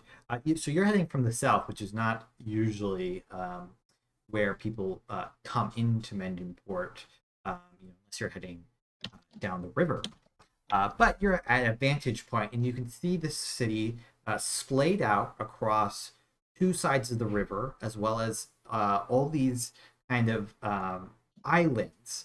Although they don't really look like natural islands anymore, because they're so built up with people. They're too uniform. There's too many straight lines and stuff like that. All the brickwork, but you can kind of see different kinds of little. You might even think of them as canoes, but like little. What's it called? Where they don't have like sails or anything. You maneuver them with a stick. Gondola. Yeah, they're like a gondola. There's another word there. Moving through. I'm sorry, I'm not enough for you. No, you're more than enough, babe. Oh. Moving throughout all these little canals that line these islands, and dozens of ships at really there's not just one harbor, there's 4 different harbors, and just like maybe dozens isn't enough, maybe hundreds of ships, including all the small fishing vessels, dot this port. And Alvaron, you do think that it does seem quite full to you, the docks today, as you're all descending down. And Bren will ask. He says, you want me to put down to sea and then dock, or how do you guys want to do this? I can loop around and we can hit the ocean and then come in like normal, so that people think we're just a ship. It's up to you. I like just flying in, and it's a power move. I'll kind of call back, and this is very intentional. I'm sure at least Caleb, but likely Solverin will pick up on this. We're a simple people in Menden. I'd say land somewhere off the coast and then circle around, just to avoid any extra, eyes on us. And the slip up for Alvaron was saying we're a simple people in Menden. Yeah, Keller's looking down and is like, oh, could have used like a celebrity of coming on an airship, but doesn't have the confidence to go against Alvaron's clear choice.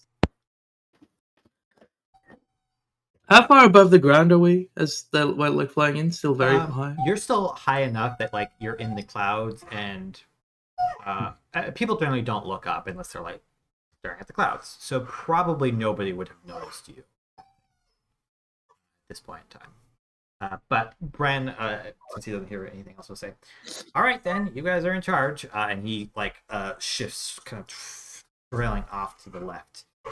And then waiting till you're like out of sight over the hills, and doesn't see any ships nearby, and will take you down into the water before shifting over towards the sea-based mode of transportation. The wings come in and everything, and you guys then sail in, finding a port.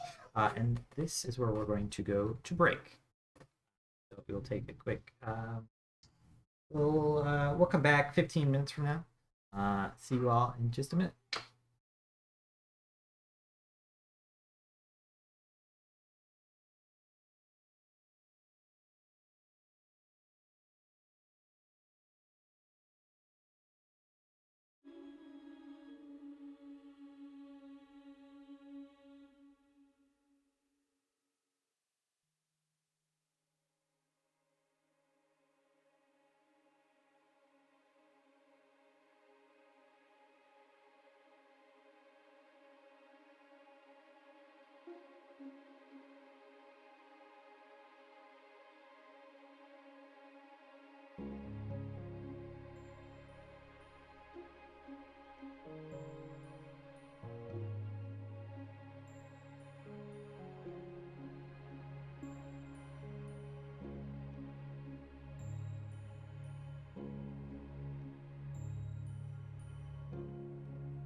Hello, everybody, and welcome back to the Imris Saga, Riding Shadows Campaign, Chapter 4, Session number 3.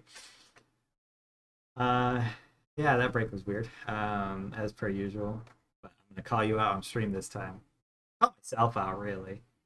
So, you guys have landed, and you begin to sail into the docks. Bren will, we don't have to roll this out. Bren will ask if there's a particular dock or part of the docks that you would prefer to make port at, but doesn't care. We'll sail into any which one of them otherwise. Has anyone called me out on the comment earlier about we from Menden? I'm assuming based on what you said about it that a 13 insight was good enough. I think Bren doesn't call you out, but he just takes that at face value, which is part of the reason why he asked the question. Does anyone else call me out on it? Feel free. Like I said, I wasn't hiding it, but it was like if you weren't paying attention to the conversation, you might not have noticed it. But it was one of those, yeah, we're this kind of way around here. If I can do this, da da da. And if you were paying attention, you would have noticed. I think Medea misreads the situation and assumes Alvarad means it positively, that they love Mendenport. Ah. Okay. I think Uba just looks at you and then like looks back at Menden, and then looks at you and looks back at Menden, and then says, "We." When you do that, how close are you to me? Probably like right next to you. Alvaron probably freezes for a moment, looks down at you. We make eye contact. Alvaron looks back up at Menden and kind of, the same temperament he had when he was commanding a ship that you were on, and says, "This was the first port that I sailed out of. My Mon Par," and like quietly to you, "My Mon Par down there.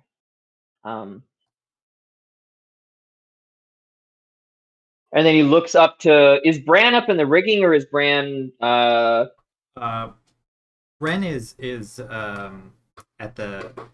I always want to call it the till. That's not correct though, is it? The wheel. The helm. The helm. He's at the helm? Looks over at Bran and, aim for dock 6. I know the dock master there. I can get us through on a cheaper docking fare. Okay. He speeds up slightly. You guys begin to head towards the Sailor's Isle, as they call it. Is this the port that Solvern and Marveth have gone through before, or is this an unfamiliar port? I would say it's up to you, and like whether you booked. It depends entirely on the way that you chose to go about this. If you chose to like go overland, probably you went through Mendenport, before there. If you like went down to Roms and then sailed up, you might have skipped over it. You might not have gone here. It's a very big port, so there's a very good chance you went through here, but you could have skipped it. I think then, for the sake of connections, Solvern has passed through this port.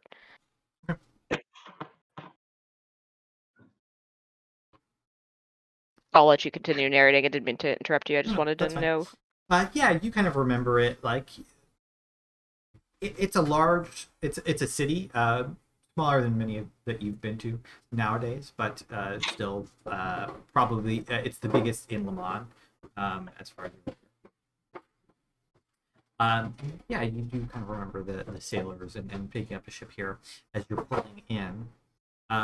You find yourselves at dock number 6, pulling in. The ship kind of stops too, and a couple people are still looking at you guys as you're pulling in, because for the size of the ship, you don't have any sails, any top sails.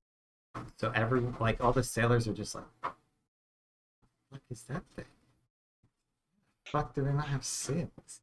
And then a couple of are magic and walk away. But some people do still take note of your slightly strange ship. Alvaron, you see the dockmaster coming up to the gangplank, which Zostan throws out.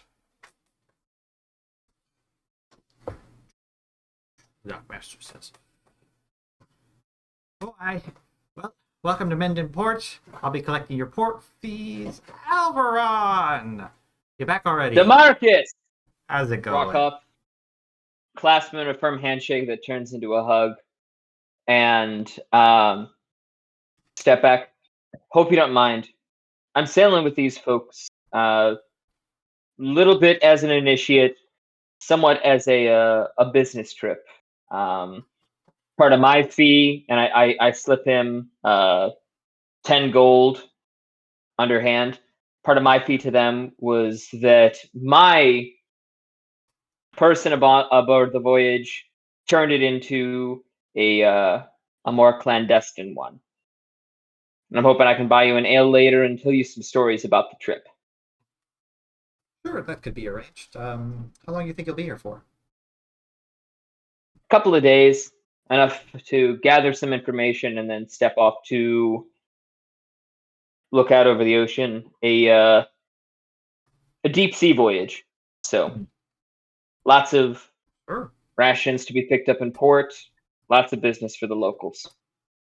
He kind of will look to the left, look to the right, and he says, "Which way you come through? You come through the east or down into the inland sea, out west?" And I'll kind of take his shoulder and walk up with him, and we'll walk down the gangplank a little bit and just flying with folks who came by magic for the first time. So kind of skipped the normal sales. Something I should be knowing about, DeMarcus? Well, I wasn't sure if you know there's a bit of a war on right about now, and there's been some trouble, real nasty storms out at sea of late. Unusually bad. That's why we have so many ships in port right now. People are avoiding the trade blockades and the storms. They're worse out to the east. Kind of making the passage around Tipperary and out that way. They're not as bad in the inland sea, but then of course you've got the war going on, naval blockades, all that good stuff. Yeah, it's been a little difficult of late. Although good for my business because everybody's in port paying their docking fees. What? So when he says the inland seas, what does he mean by that? I'm looking at the map. Like to the left of the Lemanian Sea, like in where the peninsula is, it's shallower there, kind of towards the spanning woods and stuff, as opposed to like out on your right to the east is deeper waters. Gotcha. Okay, kind of so where that it would be a cove if it wasn't so geographically large. Right. Exactly. Okay, that makes sense. So I understand that. Who's the war between? Is that something that I should know about, or is that something that's new? You could make a history check to kind of gleam.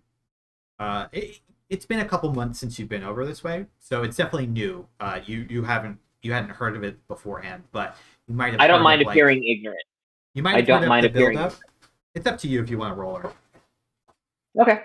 To see if Alvaron's, savvy enough to have made the connection. Yeah. You said a history check, right? Yeah, this would be history.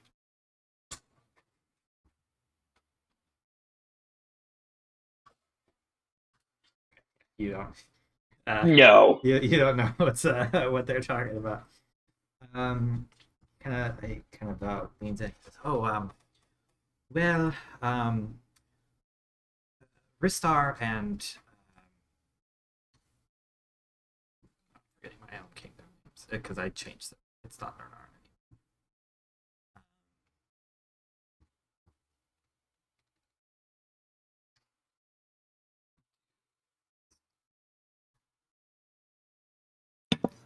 Yes. Can't believe you changed it from Harv Nanad. and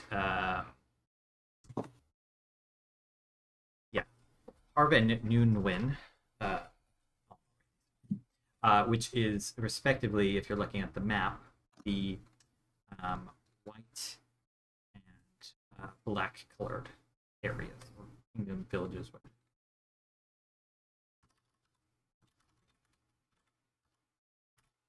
Wait, when you say the white and black, So directly to the south of Mendenport, and then also to the west. But he'll also continue. So he says, so there's been a bit of mix-up between Harv and Noonwin. Now, normally, since that would be mostly a land war, that wouldn't matter too much. But some of the Norlander raiders have gotten involved on behalf of Harv, and they've been shutting down the ports near Ristar. And, most of the trade that way has just been being plundered.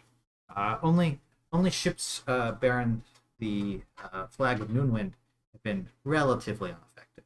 But pirates mix up with raiders, privateers, that kind of thing. Makes the water more dangerous for everyone. Averon kind of takes that in and just, yeah, Menden is the only. Yeah, Menden is the only sea power at this part north. I guess the sea company hasn't been enforcing security along the trade routes, or have they been bought as well? Are you asking him? Yes. Well,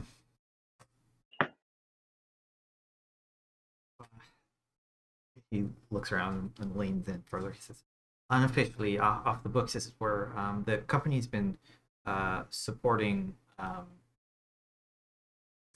been supporting Harv, but merchant vessels up against seasoned raiders hasn't been going too well. I mean, there's still plenty of trade out. Well, there would be plenty of trade out back east, but storms have been difficult. That's a newer thing, though. Really, the past month or so. War's been going on about 2, maybe 3 now. I think right after you left last. From my memory. Yeah, it's been well, things will stabilize, I'm sure. But just in case, I was curious to see if the weather had turned, since you seem to have made it through right away. No, winds always change, brother. I'm glad to see you're doing well, and I slip him another 10 gold pieces. Just do me a favor. I'm just gonna make up that he has 2 kids, and I say his 2 kids' names. Do you have any cousins in Doran town?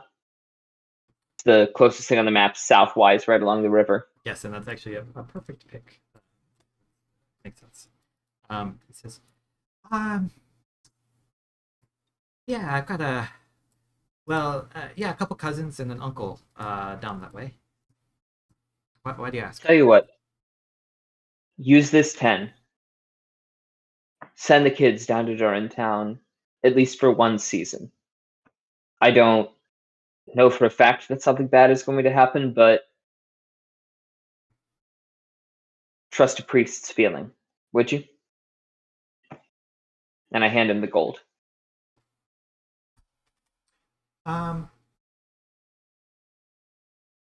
Make a persuasion or religion check. I think I will accept either in this case.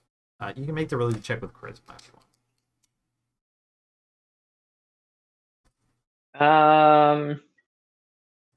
Let me just do the persuasion, I think.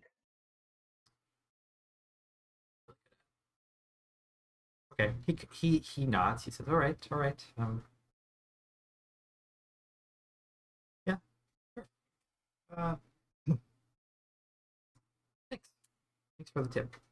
And he will write up your papers, hand them to you. And he says, "You're good for a few days at least. Let me know if you need to extend or if you leave early. Pour some of the coin back your way. Welcome back home." It's good to be home. And this kind of as almost as an afterthought.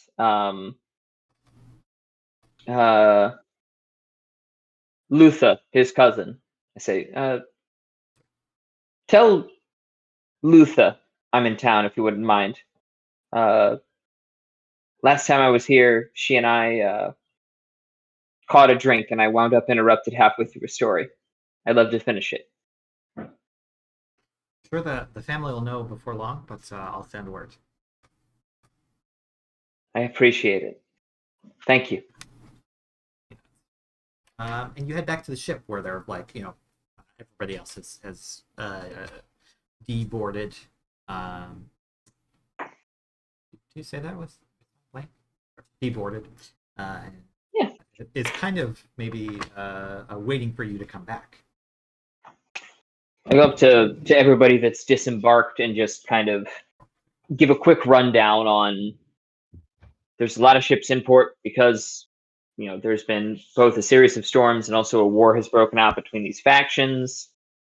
Should I make a history check to break down the Harv versus? Can you spell it? Menya? I put it in. Oh, no, Harv and Noonwind. Harv and Noonwind. I got you now. In what way do you want to break it down? Because you could just explain to them. If you want to try to explain like the causes behind the war, that's definitely a check. But you can just say, "Oh, they're at war. This is where they are." Probably, if you start talking about it, Kella will know more than you. Probably at this point, knowing Kella's reservoir of knowledge and personally being okay with being reliant on that. All right. So, my understanding is this. The reason you're seeing a lot more ships docked in port right now than normal is because of both a combination of storms that have been happening offshore. We can probably guess the reason for that having to do with our overall mission, but also more recently a war has broken out between the factions of the city-states of Harv and Noonwin. I want to make sure I pronounce it right for the stream. Noonwin. I look over at Kella and just Kella, not to patronize, but do you have any information historically on why those two nations might be in conflict? A chronal shift. I want to get a better roll than a 15, or a worse roll than a 15. That's a boring roll. Keller kind of thinks about it for a moment. Andrew, just for me, Noonwin is Ristar and Harv is Harvland. Do I know anything about the reasons that these places could be at war other than the general expansion of borders?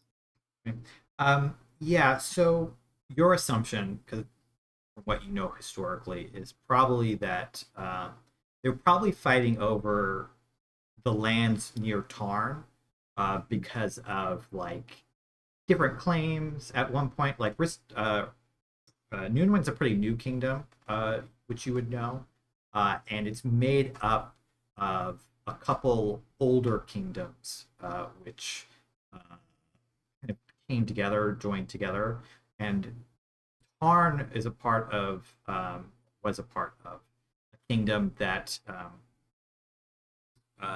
those two joining kingdoms claimed lineage from. So it's kind of it is a border dispute. It is like a land grab, but those are like the historical reasons. Like they hundreds of years ago owned this land, and now they're like, well, we want it back now.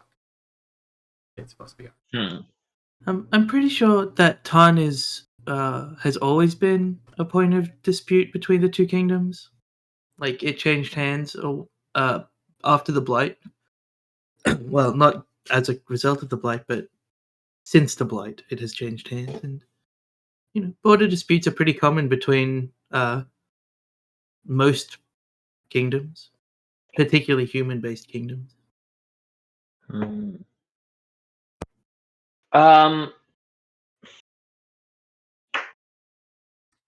So the other thing is, have sorry. I frozen? Quick question. Yes, your camera is frozen. Okay. The other thing that Kella would know, is it is unusual for Norlanders to get involved in Lamanish wars. That is something that is quite unusual. It is unusual for Norlanders to get caught up in Lamanish wars. When you say Norlanders, do you mean like people from Horgund or? Yeah, so basically the northern, the peninsula up there, all those islands and stuff. Everything south of the Sivkal Mountains basically would be considered Norlanders. So those are kind of human kingdoms, is maybe generous. Some of them certainly are kingdoms, but a lot of them are like jarldoms or dukedoms, depending on the language you use. Gotcha. So it's more like Even clans, warrior sometimes. leaders type thing. Exactly. Okay. Are they more Viking-esque in their culture, as in like seafaring to a short raider type perspective? So recently they have been. Prior to like the last few decades, they used to be very peaceful and very isolated. But particularly the islands, Horgund, Nesevik, and Revol, have been turned to raiding within the past few decades and have kind of taken on that martial culture. Interesting. But it's a long way to travel to be part of a war that nets you nothing. So, did you say they were siding with Harv? That was my understanding, but Oh. They may have been promised. They're siding with Noon. I think if I misspoke, then that's fine. Gotcha. Well, if they're siding with Noonwind, they have to travel even further to be part of a war.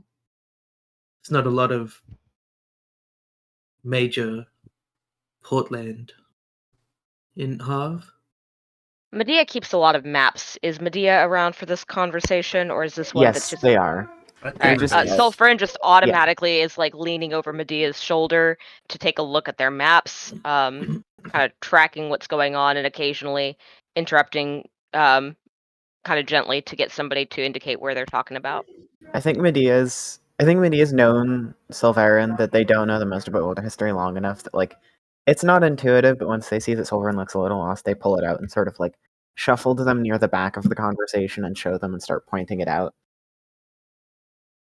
Sulfurin listens, nodding here and then, and if you want to make an insight check, you are welcome to do so. Yeah. 16. Sulfurin is anticipating you a little bit. He is more aware of this region than you would expected. Mm-hmm. He's not letting off on as much as he knows. But he does listen to you throughout that conversation, and it's not like it's almost like he's doing it like to see what the perspectives are.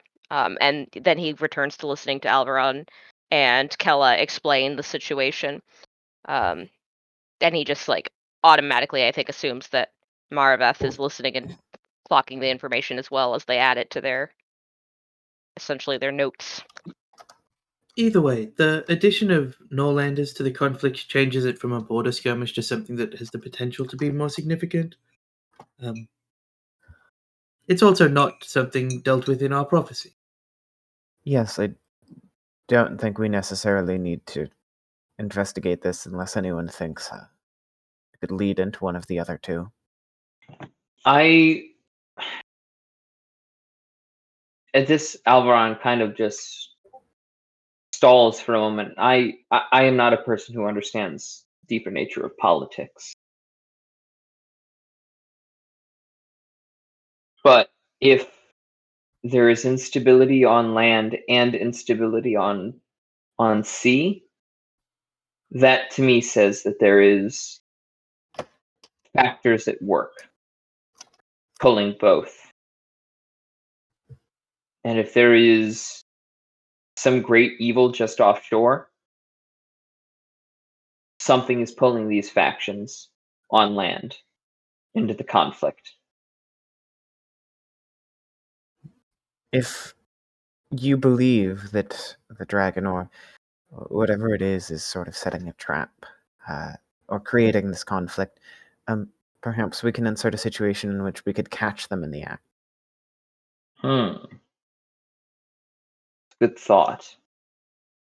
How would we do that?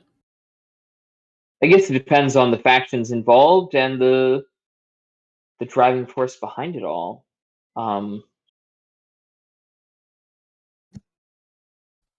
Everyone thinks for a moment. Is there? I mean, we're in Menden. I know for a fact that there's a strong church base. One of my immediate thoughts is to turn to the local clergy in order to try to connect with someone of the Church of Semillus in order to gain a more intimate understanding of what's going on. But that's only if their theory is correct. So yeah, you're more than welcome to look up the church. You could probably talk to Lorden.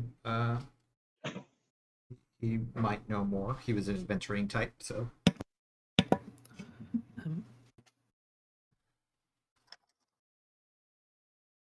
We do have 3 significant things to deal with by the next eclipse. And every day that we perhaps spend putting a plan into action that fails is time against that. And if we are dealing with the war and whatever might be causing it, we may spend a month and learn that what is causing it is greed over land. Uba chimes in and says, maybe if we just beat the shit out of the dragon, the war will stop, and then we'll know for sure. That is That's one true. way to confirm categorically that the dragon is involved. If That's true. all bad things stop. Sometimes the solution to a nail is a hammer. There was a very Will-like tone to Keller's voice to you then, Uba. Of yes, you have suggested a situation that is theoretically accurate. Silverin nods deeply and says, my vote is to beat the shit out of the dragon. If the direct solution seems preferable, I also agree with it. Meddling in politics never ends well. We could also, since we are here to try and find a member of the crew that has dealt with this dragon previous, some of us could try and find them while the others look into this war. We do have considerable abilities amongst us. And to give 3 days to looking for information is better than to spend many planning something. If they said the storms have been bad as well recently, right? quick check. Can you all hear me okay? Yes. Yes. Yeah. Now we can. Okay, cool. Sorry, my computer decided it didn't want to connect, so we are operating off of phone at the moment. I apologize. I left at the moment that Mars tried to talk recently. Could someone fill in after that? I know it's about 30 seconds. I can recap. Uber suggested we beat the shit out of the dragon. Keller agreed that would solve the problem if the dragon was the cause of all bad things. Salverin also voted for that. And then I think Keller suggested that we maybe split up while we're in Mindenport to try and some people can go and learn about the war and see if there is a direct connection that we can then leverage, or research the people we're looking for that were from the crew that last dealt with this dragon. Hmm. And then my people that I know are in Illacor Wasteland, not the Civco Mountains, right? Yeah. Well, there's probably Um, some in the mountains, but mainly in the wasteland. You could Silver ask and around. There's almost certainly a couple Gathite here. Now that you understand them a little bit better, you could probably find a few in town. but he also has had contact sufficient that he could cast sending to Yes. some of those folks, right? Yes. Silverin sighs deeply in the way that most of the party that has traveled with him long enough knows that he is going to. Specifically, this is the I have to talk in people's brains sigh. And he says, Hmm. I will speak to at least someone in the wastelands, perhaps the Sigal Mountains, if they have traveled there recently. Can you ask them? And Alvaron kind of stops himself as if he feels like this might be improper.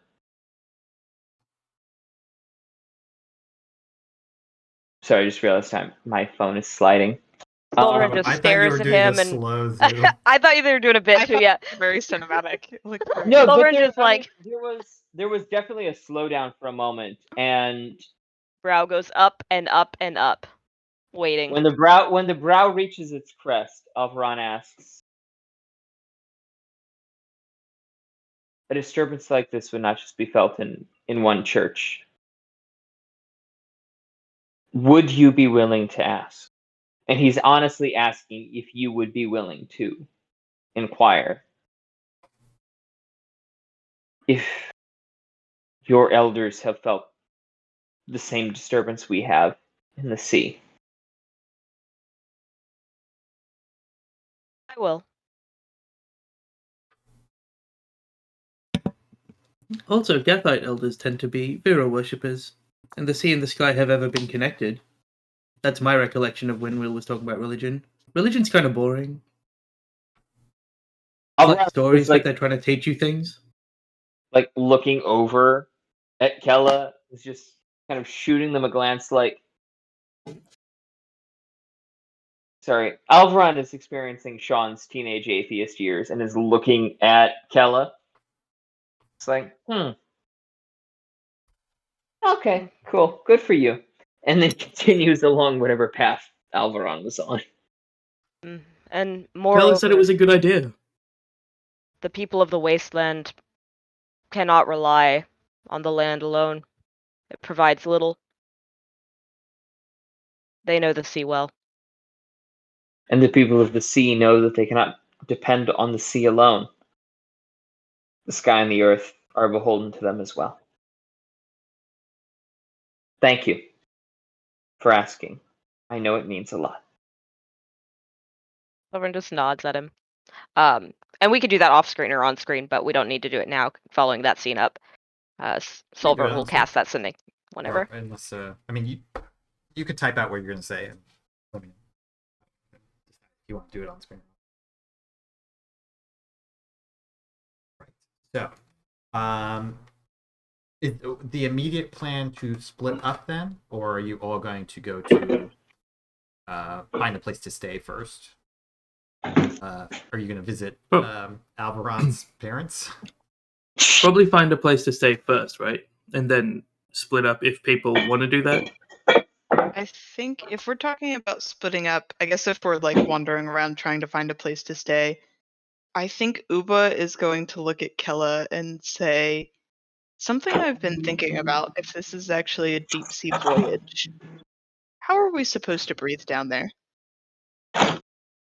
There are lots of spells. There's a lot of potions. Bran, and she points back to where Bran is, can make a water breathing potion. But I think, and she thinks back to her being taught about mundane magics and things like that. There's cloaks that let you swim and breathe underwater.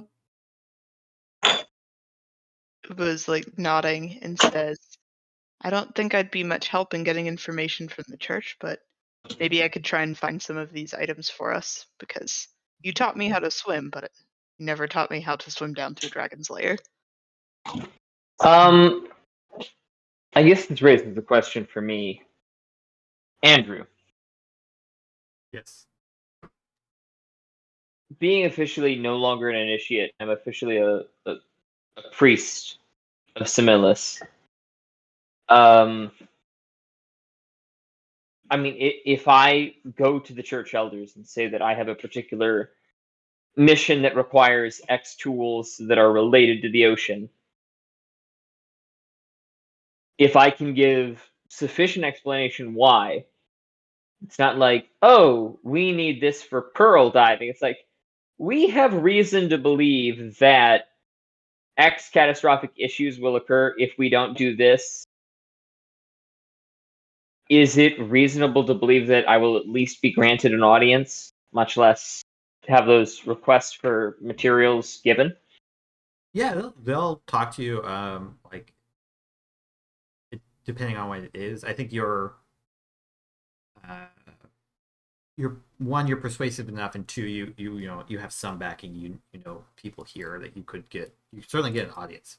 Whether they have what you're looking for or they're willing to part with it at this point in time, maybe it certainly wouldn't be out of the realm of possibility. When everyone is searching for like, oh, we need to find lodging, we need to find this. And I kind of are there messenger boys that run through the city? Like, if you hand them a copper, they'll relay a message up to a certain neighborhood or a certain district, and the type of thing you'd find like within a gondola system. Yeah. You can pay.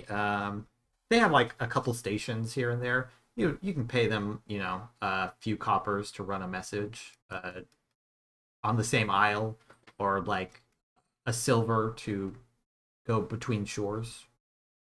Okay. I'm looking at the letter that I sent to you that was from me to my parents. Yes. Oh shit. I didn't put the address. I know I put the address on the letter that I sent to you.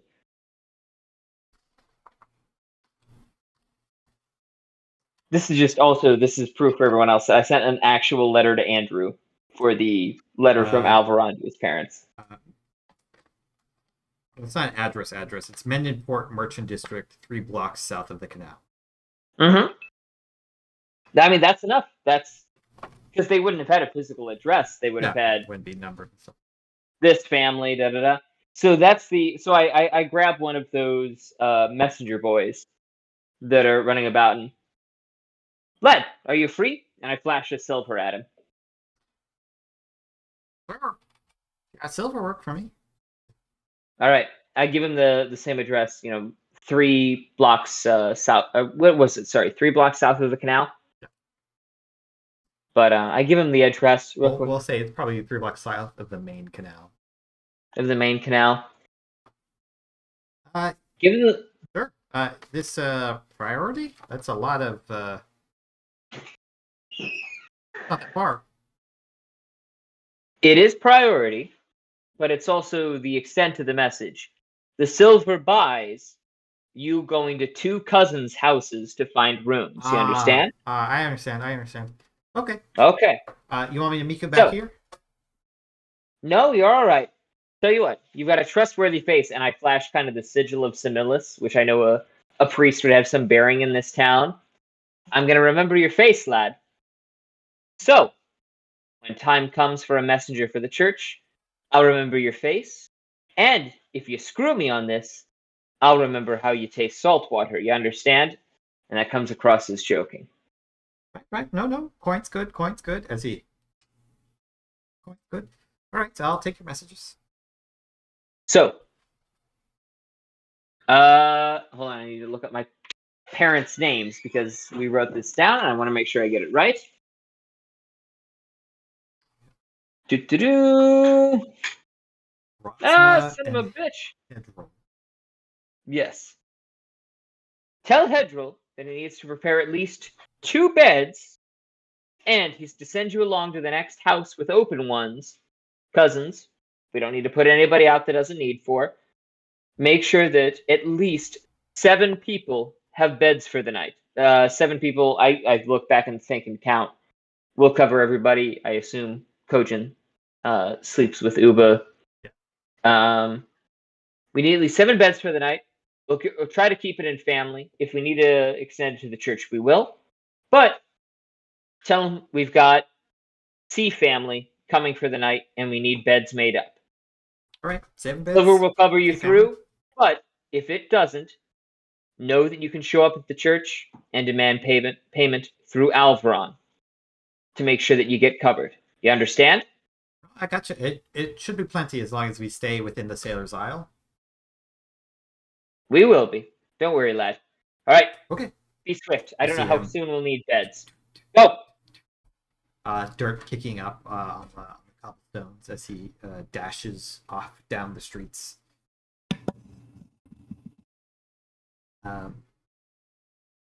So, while that's happening, what is everybody else doing? Go ahead. Probably looking at Alvaron, because Alvaron just found us rooms and now is to lead us there, I suppose. Yeah. We've got an hour about. I trust the lads, but they have a tendency to stop for a drink every once in a while. Within an hour, my family will have found us all rooms with various cousins that they would trust to open their homes to us. Does anywhere nearby smell less of salt? Just kind of looking at Kella. I was just going to sleep on the ship. We have candles. As I'm looking at Kalla, I never heard Will complain about the smell of salt. Because she smelt of salt. I suppose the astral sea does not inure you to the smell. It doesn't. We didn't have salt of any kind, really. And I don't Kella, particularly like the smell.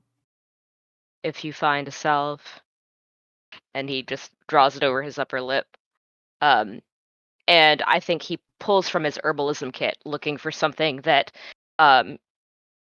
is topical that he can apply that's not necessarily medicinal, and he just passes like a couple of distillations over to Kella. Mint balm or something. Mint balm and like a lavender and then something that smells like he has a surprising amount of very nice smelling things. She sort of tosses around. You can see her thinking through what you just said about like just creating a smell there, and she takes the things that you give her, but then just clicks her fingers and prestidigitates like a scent into her nose, so she's not smelling salt as much. Silverin nods. If we pause a moment, I will speak to my kin. And he will. He basically just says that so people don't wander off while he stops for a moment, out of the way of traffic. And you smell snow, even beyond the smell of or the prestidigitation. Like there's a sharp coldness in the air immediately around him. And in Gathite, we hear very far away Silverin's voice. Skybreaker, my band in Menden, hunting source of troubles, politics, storms. Need your wisdom, by your mouth or a kinsman's. We'll trade metal or service.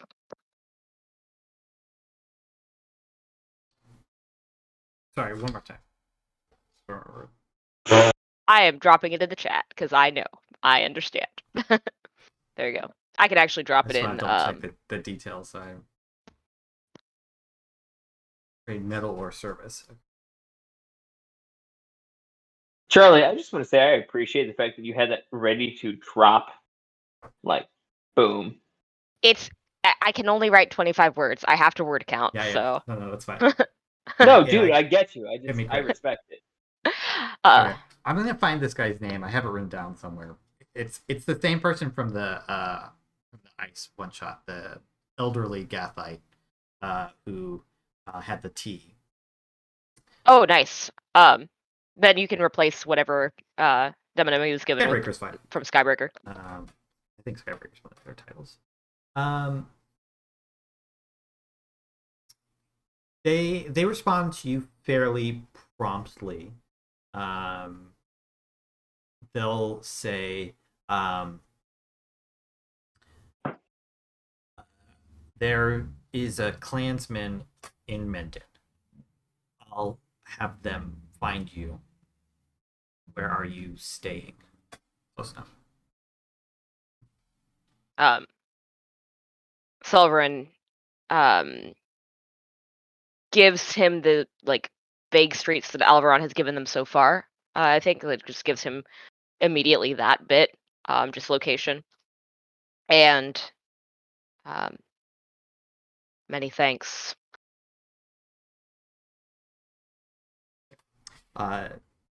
Yeah, I don't think you hear a response, but they will send a message to this clansman.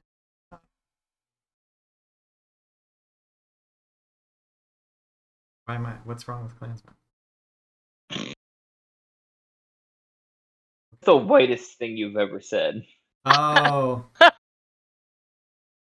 Here in the south, it was not. My I brain was not also going didn't think there. of that. Oh, Andrew, that's But I'm not admittedly, from that part of the yeah. South. That's not a thing that I have to deal with.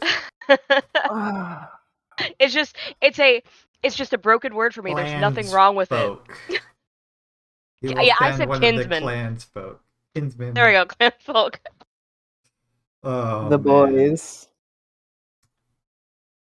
With a C, folks. With a C. That's what I meant.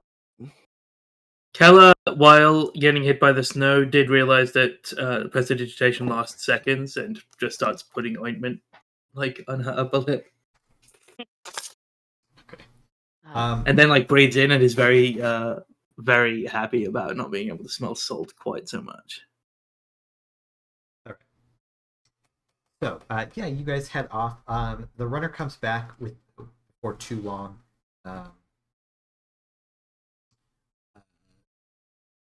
I guess he doesn't need to come back, but you guys head over to Elveron's family's house.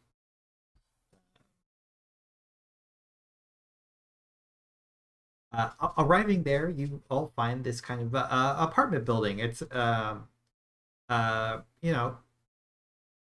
somewhat unusual still, I think, to Alvaron, or not Alvaron, to Silverin and probably Uba. You don't find this kind of structure in villages, and Uba went from villages to taverns to a castle. You don't have to live in apartments. You don't know what that's like. And even So Keller as well, right? Yeah, even Keller is Feels weird. It's slightly unusual to have all these people living in one larger building with many floors and stuff. But you head on up, and the door is closed, but there's a wreath that's been hung on it, full of different kinds of good smelling plants and herbs. There's some boughs of holly and all kinds of there's some juniper in there and whatnot, mixed in with the wreath. And as you kind of knock on the door, you all are greeted by the door being thrown open, and a large man, with a lame leg, walks in, and assuming Alvaron is in front, will go in for the bear hug and lift you up.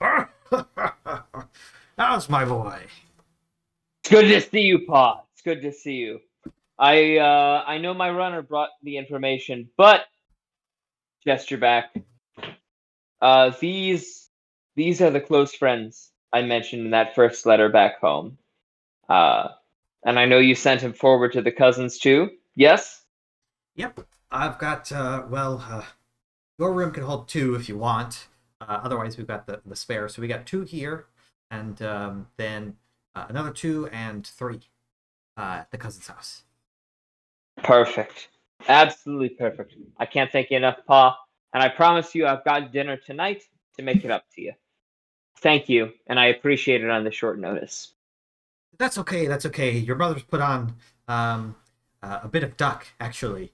He gestures everybody. Come on, sit, come in. And he almost forces you to come into this room, which is it's a bit crowded with everybody in it, including the two large Gathites, who have to just kneel your head slightly or bow your head slightly as you walk in. Do you see Alvaron's father, who the familial relation is obvious, although I think Alvaron's father has a much lighter color hair than he does. But like similar facial features. He's a bit bigger and bulkier than Alvaron is. But he gestures for you all to sit down, and after a moment, you see Rosna entering from another room. And, welcome. That's very quick. We just got the runner a few moments ago, but I've already put the pot on. So I'm making some duck. I hope you all like duck. Pauses for a moment. Uba gives an enthusiastic thumbs up.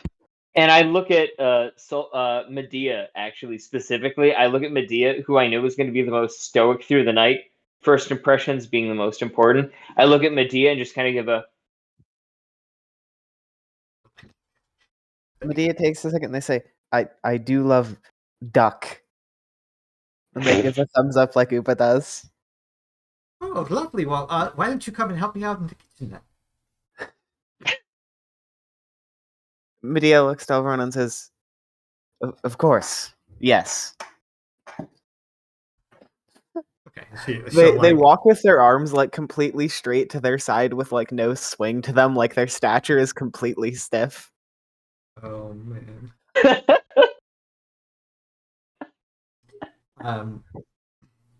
To move things along slightly, Hedril asks everybody their life story. Like, they want to know who you are, how you know Alvaron, what you've been up to. He's heard the stories, so he's like, wait, don't tell me. I know. You're Uba, right? You gotta be, because you're the only kobold. Uba nods and is excited that their name precedes them. That is Conan. He points at Kojin. Uba pats Kojin on the head and says, this is Kojin. And I think Kojin maybe like, I don't know if drakes can wag their tail, but if they can, that's what Kojin does. All right. One of you is Solverin. And he looks at the two of them. I think it's you, because Alvaron didn't say anything about missing an eye or nothing. So I assume it's you. I'm afraid I don't know your name, son. As Maraveth is like, excuse me, I am new to Alvaron's company. My name is Maraveth. Well, nice to meet you, Maraveth. Why don't you? You could sit next to me. There you go. This spot right here. He goes through introducing himself. He does mistake Kella for Will, because he was never informed of that time split thing. He's like, I thought they said that your hair was red. No, is that not true? But you gotta be, because you're the only pretty lady here. Kella is both flattered at being called pretty, and there's a really perceptible a fear that she had of being mistaken for Will pops up, and she goes, oh no, Calandra. He looks at Alvaron. He looks at you. I was different He then. looks at you. Okay. She says, hold on, and she casts Seeming, and she'll turn into Will to make this whole thing stop being a thing. No. He told me that you were only 12, but you're not 12. You're 20. Alvaron, I think you need to learn how to count ages. I am definitely, and she's failing to do a Will voice. I am definitely in my late 30s. Okay. But she remains Will for 8 hours because she's very embarrassed about being Keller. Hey, Will, Kella, however you want me to call you, I'm happy to have you here. I feel like Alvaron. So on this, watching this happen, there's a certain moment of, you know what, this is wrong on a social, psychological, religious, and environmental level. But you know what? Family's more important than that, and my dad's sanity matters a lot. So you got it, Will. Meanwhile, in the kitchen, Rosna is having you cut up like shallots. And she's very carefully explaining to you how to use a knife, and she knows that you're wearing armor. You've got like gauntlets on, but she's still like, you gotta be very careful because you don't want to cut yourself. Because I keep my knives real sharp. Of course. Okay, just cut That would about be like 10 of those up, like real small slices, and then we're gonna add them to the pot. Okay. Medea immediately goes to it with like rapidity is the wrong word, but they give it their absolute most total attention to doing this. Yeah, she really like. There's no way that you could do this and mess it up because she doesn't have you touch like the cooking part. She just has you cut things. Medea just like is happy to just like they're very fast at it. They're just doing it like as exactly as told, like almost like a rote machine through it, you know. After about an hour of this this man talking at everybody for the most part, and Medea helping with the dinner, several bowls are handed out, and you are all given a food and whatnot. Medea is like borderline shaking from the experience of having to cook with this man who is like, do this. Just absolute terror at being in someone else's kitchen. And it tastes great. Like, it's relatively simple. Duck. It's a soup, but duck, spices, etc. The duck is crispy because they cook it over fire first and then put it in. So very nice. But at the end, you're all eating. So what are you doing in town, all of you, and anything we can help with, apart from the rooms, of course. That's easy enough.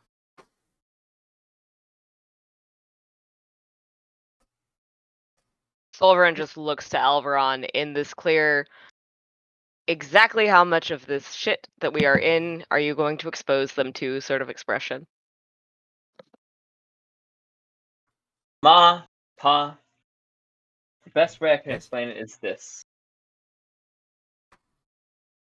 Something is happening in the deep sea. Something we don't yet fully understand. But we know we need to go towards it. So the next few days in port, the next few days in warm beds and with family, that's what matters most to us for the next few days. Storms on the After horizon. that, we go to sea. As I think, I think that I know what you're talking about. Well, not exactly, but more or less. It's been,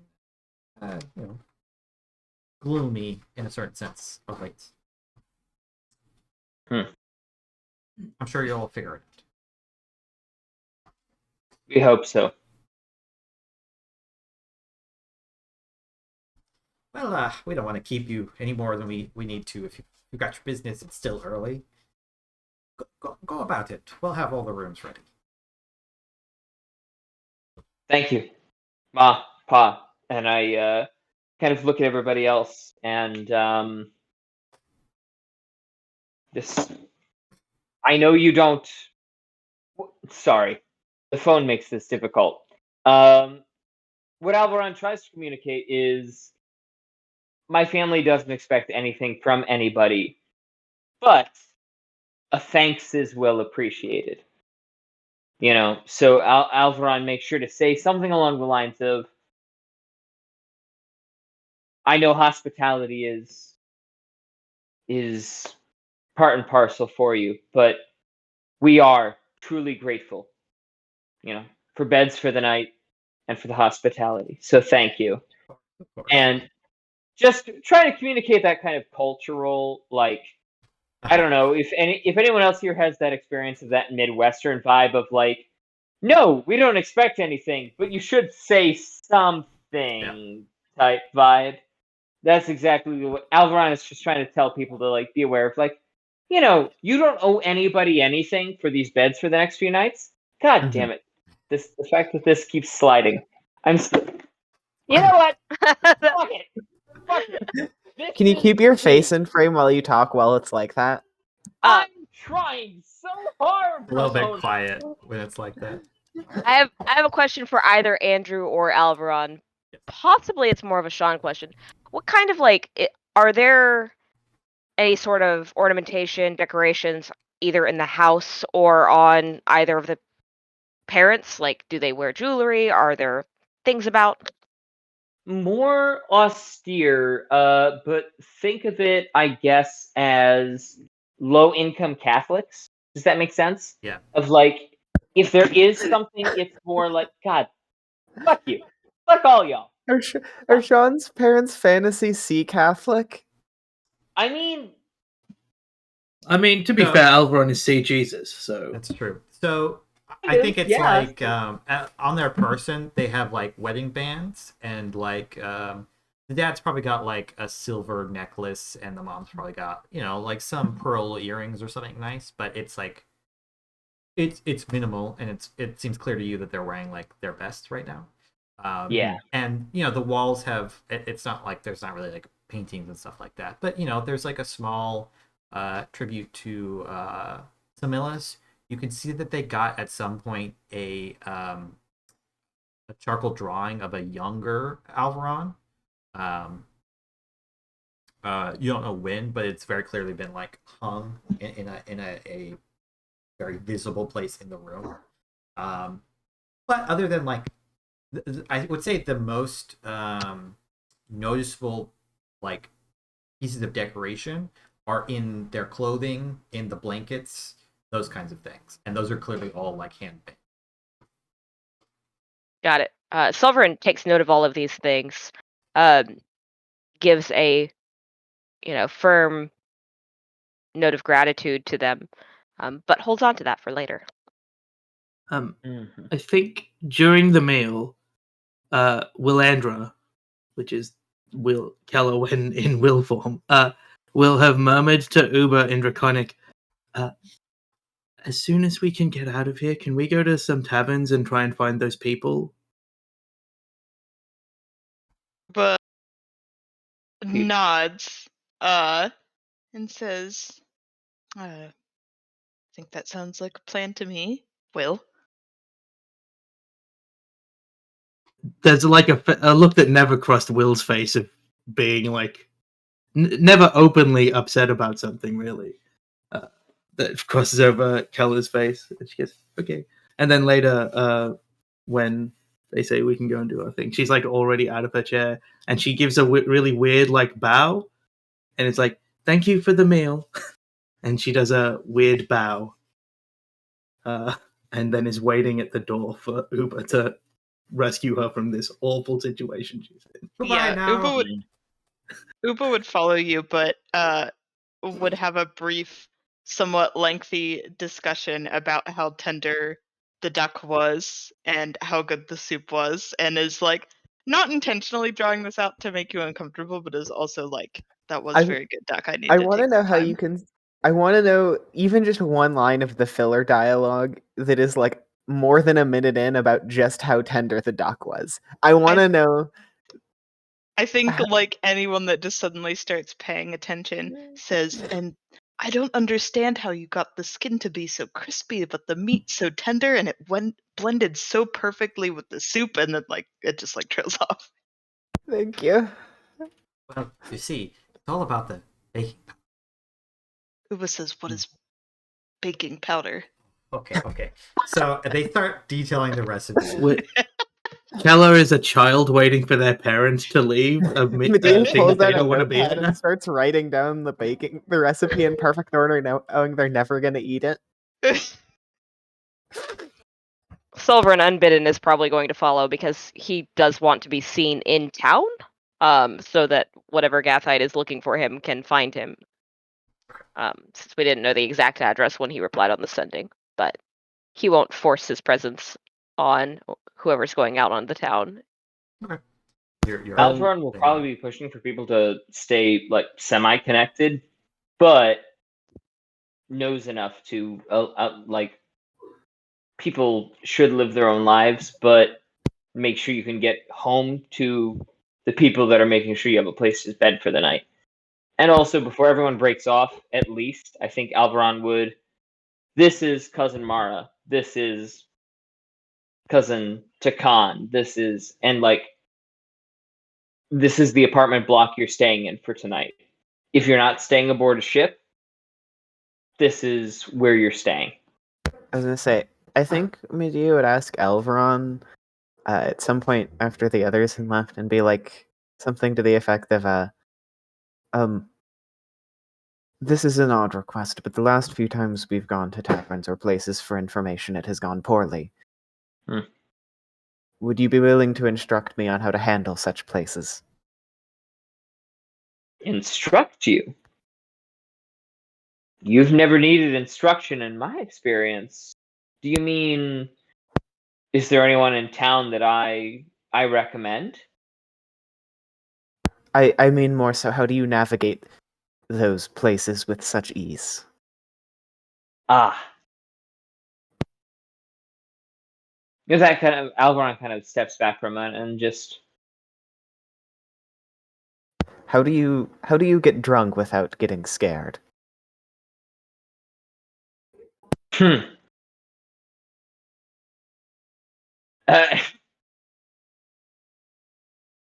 All right. Alvaron looks at you and just kind of, there's a moment where he doesn't know how you don't understand this, and then your warrior culture is different than mine, I suppose. And I should understand this. My warrior culture was based on young men being turned into soldiers without training. In my experience, it was old men pretending to be young men, pretending to be warriors. With that, Alvaron kind of nods, and they would get us drunk before they would send us aboard another ship in order to inspire us to fight. And you kind of feel a bitterness creeps into Alvaron's voice as he says this.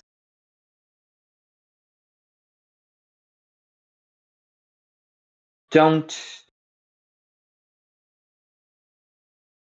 mistake it for a virtue. It's not.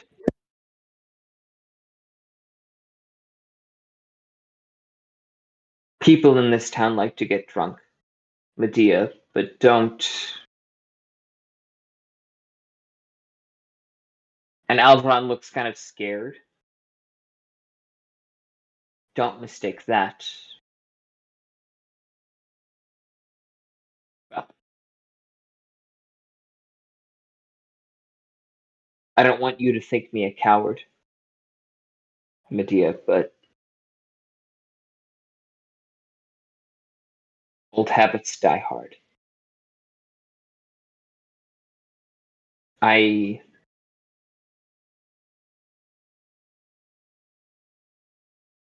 Sailors in town will be drunk, but don't feel like you have to drink with us and not be scared.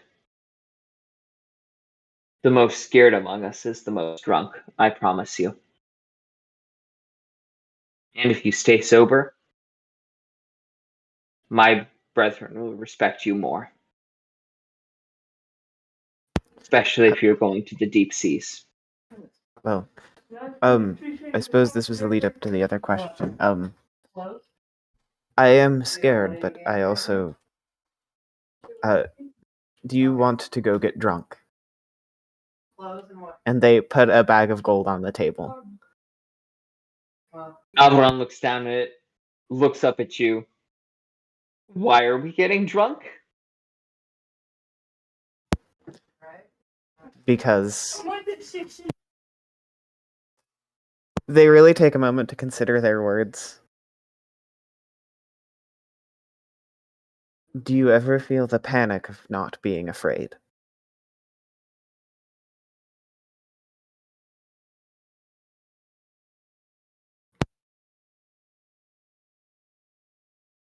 Alvaron sits on that for a moment and looks you in the eyes and goes,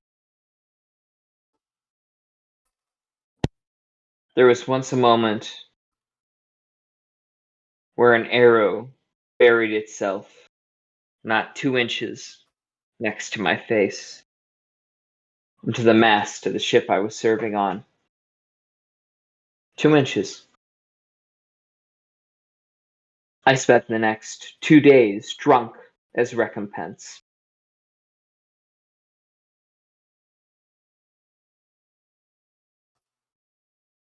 I think the gods understand why. And with that, Alvaron will flip a coin to a gondola that is going by in order to hop aboard a New Orleans-esque island hopper. Didn't catch it. Be like, we're looking to get drunk, sailor. Do you know the way? We're on the Sailor's Isle, aren't we? Good man. How you like the sails and scales? The scales are heavy and the sails are full. We're heading over that way. He begins to show. As that's happening, Silverin, who went out with you? I think it's more like Silverin followed Will Kella. See, I'm drinking too now. We did establish it. Willandra. Willandra and Willandra. if Uba came, then Uba as well. Yeah, Uba definitely came at the idea of going and exploring taverns. Silverin always halts a little to like allow his apprentice to come along, but doesn't like necessarily summon him if he doesn't show the urge to follow along things. As you're heading out, you do spy a Gathite sailor who seems to have been waiting for you and waves. Silverin will gesture and say, I need to meet with him, but I will follow along with you if you are willing to wait. And without saying anything further, he greets the other Gathite and approaches him fairly quickly. Okay. He You does see- not like try to close off the conversation. As he stands to the Gathite, like there's a very obvious like body language that he is including the other two when he looks at them. Okay. As you approach, you can see they're dressed in like pretty typical sailor's garb. So they've got like breeches, a loose-fitting white shirt. They've got a very long rapier at their side. Because they're so tall, it's got to be really big.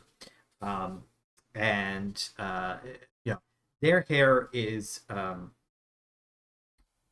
similar to what Silverin's looks like right now. It's just even longer. So it goes like all the way back down to the almost to the small of their back. This really, really long mohawk that turns into a braid about midway through. Kind of swings around and he says, "Greetings. I have been told by the Skybreaker to come and meet with you." He's speaking in common, noticing that there are others nearby who seem to be. He says, I am called Storm Singer Takern.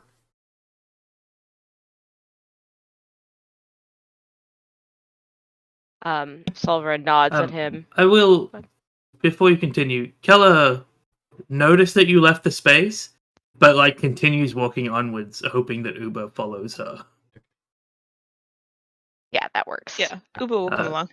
Mariveth will debate if he should go with Silverian or he should stick with Kella.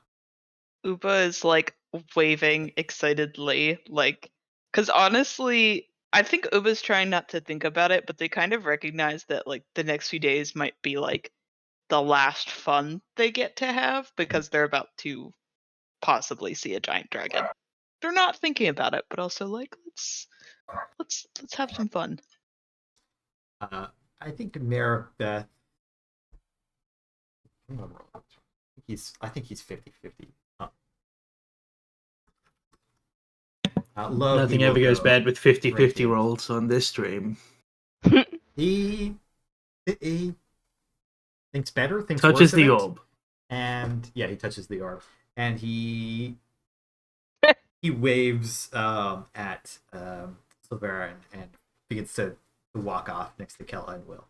Sorry, next to Kella and Will. Next to Kella and Uva. Jesus Christ. I'm glad I inflicted this on everyone. Silverin just nods. I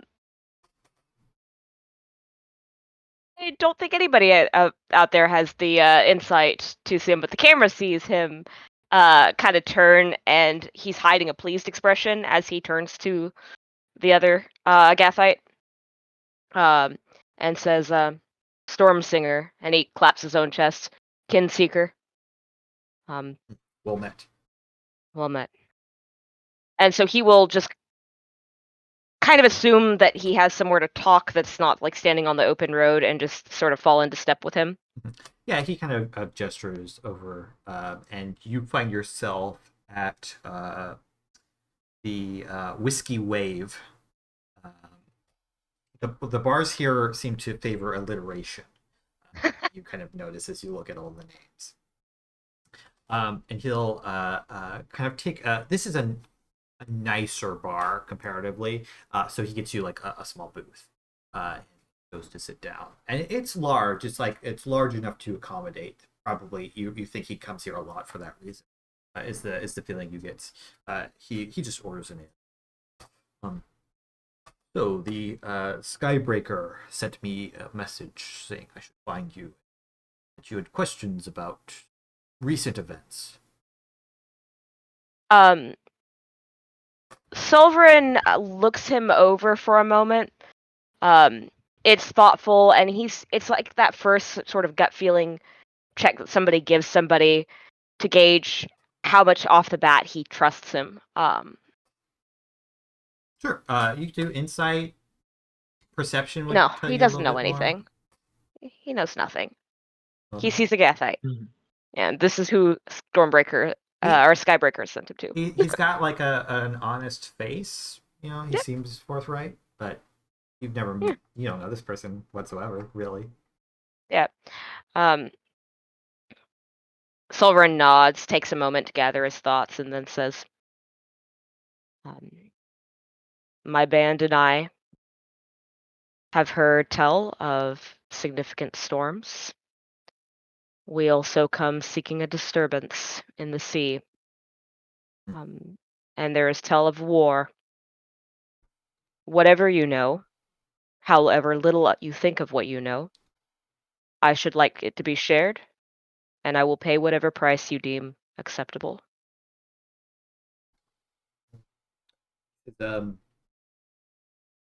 You may work out the cost of such news with the storm. I can tell you a few things about these events. As Storm Singer, I am blessed by Vera, and he will dangle out a small symbol of the goddess. I can tell you that the storms out to the east are of a magical nature. They are not natural. Someone or something has summoned them, and they are powerful indeed, where it covers a whole swath of this.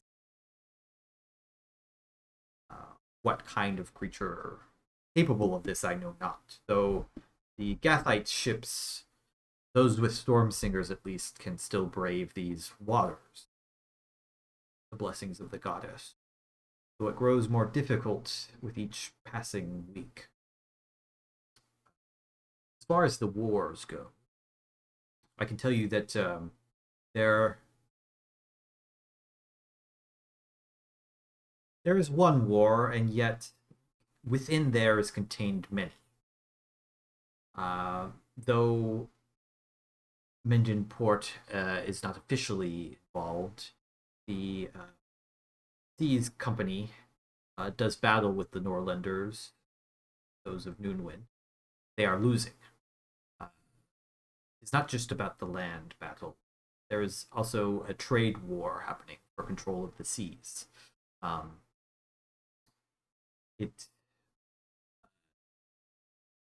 It is, I would say, the more bitterly fought battle of the two. I fear, in some ways, that the winner shall take control of all trade and passage in these, and claim themselves master of the Lemanian seas. It will make trade more expensive, perhaps. We shall see. As for the land battle, I can tell you little. One of your companions might tell you. But, these are the things that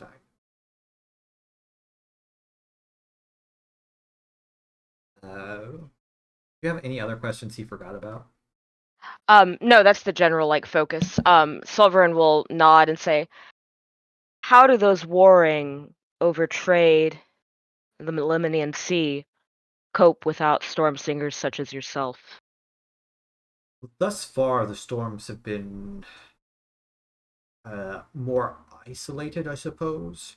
They cut off Le Mans from the outside, though the inland sea remains relatively unaffected. It is harsher on the Gathite for this reason. It makes it difficult to travel home, though not impossible. I fear that those in Tipperary fare worse than we. The Le Mans Seas Company owns that town as much as it owns the city. They seem to have been hit hard. Whether it is merely misfortune on the company's part or some larger forces at work, I can't say. But I would venture a guess that the Le Mans Seas Company has lost most of any parties involved within the past couple months. No trade to the east, and they're losing ships out west. Sovereign sighs, and as this is happening, he has like summoned over somebody to order the sailor a drink, offered him a meal as well, and then carried on with the conversation.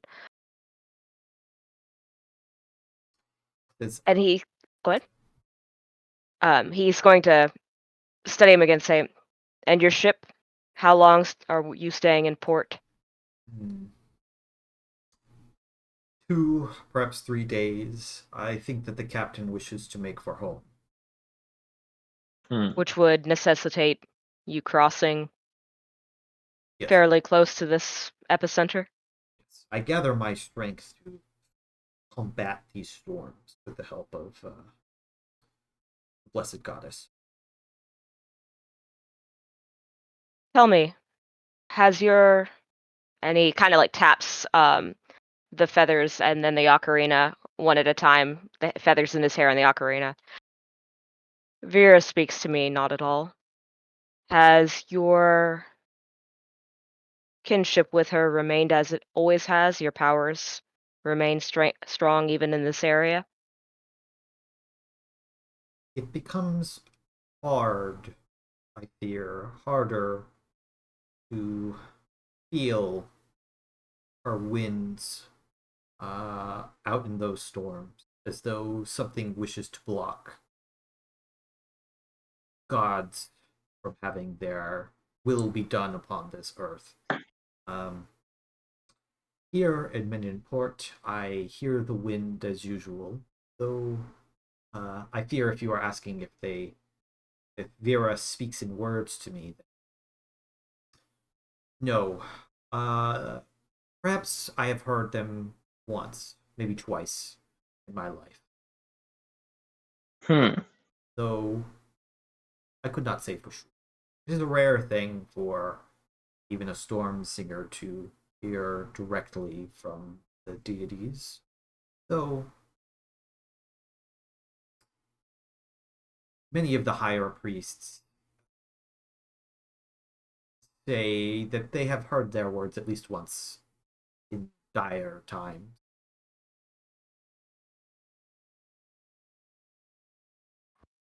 In that case, I may have business in that area soon. I will send to you within 2 days' time. Perhaps our paths will cross. And if not, I would ask that you speak to these other storm singers that you know. Ask them similar, and share with me what you find. I will do my best, the band will do their best to solve what problems plague you. Any information only hurries our progress. You seek to venture into those winds for any reason, then I would suggest you seek out my kin, or perhaps I could venture with you if you call upon me before I leave. Speak to the captain. A replacement might be found. I am most senior of those within Menden Port.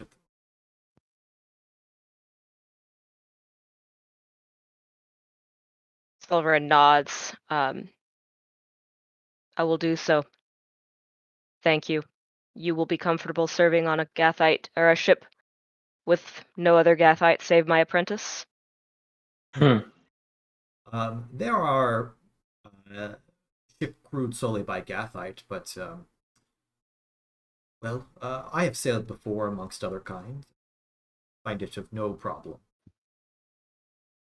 Silverin nods, and then as kind of like as abruptly as he joined him and got followed him to the tavern, finishes the drink that he had just been idling at and stands up. Thank you. Well met. Well met. Finish his meal, finish his drink. And maybe once you leave, you probably notice a couple other sailors like go up to him, like they were, letting him do his thing, but waiting for him to finish. Meanwhile, at the bar, Uba and I would like something to happen on the way to the bar. Sure, go ahead. Sorry, but I was just going to ask, were you going to go to the same bar as Alvaron and Medea, or are you trying to... this is separate? I think they found that bar later, right? Like, they waited till we were all gone, so okay. Yeah, they're just going... Keller's walking at this point, and we'll find a bar when he's finished walking. There's like a shot of her walking past people, and the seeming kind of sheds away, and she is Keller in her green dress again. And to Uber Maribeth, she's like full shaking as she comes out and it becomes Keller again. And she just keeps walking and stops and turns, and she's shaking both out of like anxiety and frustration, but also I think Uber, because you're like at that level, you can see that her hands are just clenching in like pure fury. And she Sorry, keep going. she says, I adore Will. She's very important to me. But I am not a lesser replacement of her. And she the same shimmering of kind of magic that she gets when she's in battle begins to ripple across her and like sparkle through her hair and her eyes. And she says, I should handle being compared to her better than I do, but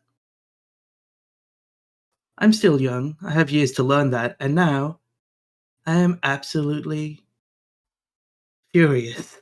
And she's clenching her fists, and her hand is moving like on its own towards her rapier, and she's just standing there angry and shimmering with arcane energy.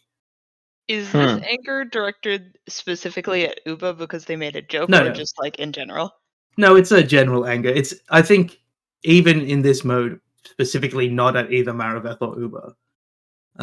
But anything more than that would require some kind of insight check. Oh, okay. Can I do an insight Maribeth check? will roll. Sure, yeah. I'm always happy for anyone to do insight checks on me, and if you roll well enough, I'll tell you things. Probably not. Maybe. 14. I think Maribeth can tell that it's not directed at any one person. Like, there's no she's angry at someone. It's just that she's angry. And she's like, as she clenches her fist, lightning kind of starts to crackle a little bit between her fingernails that she's like not even aware is happening. And she says, I don't remember the last time I was angry about anything. How busy is this street for reasons that maybe are important? I would say pretty busy. You're still on the same street that the apartment. Yeah. I think if that's... Or did you have more to say, Jack? No, go ahead. I was going to say, I think if that's the case, Uba's going to kind of like grab Kella's hand and try to like pull her to the side. Because I think Uba hasn't seen Kella be this powerful for long and is like, just in case, I don't really know how wizards work, but just in case she like explodes magic, like maybe we should just like get off to the side. So they're gonna kind of pull Kella off to the side and like gesture at Maribeth to follow. And I think they're gonna say, Uba's not the most charismatic, so I think they would say it like, I understand that you're upset right now, but we need to be careful at the type of attention that we attract around here, and like looks around. But then they say, I understand why you're upset at being compared to Will, but you spent 10 years in the Astral Sea, and people know Will, but they don't fully know you as you are now yet. People are still adjusting, and I'm sorry for making a joke, but we also... you haven't made a name for yourself yet, but you will. She turns and her eyes are like on fire with arcane energy, and she says, "Why is it important to not make a scene? I could destroy so much of this town so easily, and I won't. And you can tell that she's talking herself down as much as she's confirming to you that she won't. Uba says, first of all, it would be a shame if you exploded the rest of that duck soup. But if I may ask, I would pose a question for you, Kella. It's someone who spent a long time with a lot of anger. Do you think it is better to rage with power or to be angry impotently?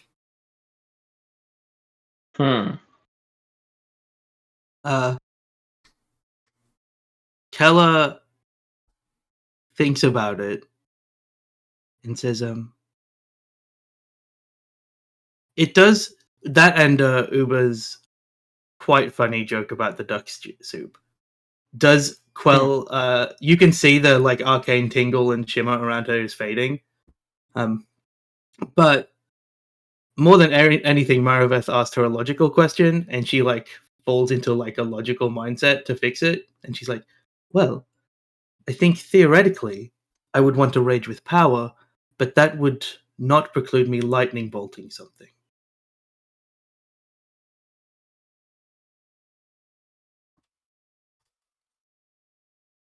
To rage impotently would be to do something like something outside of my power.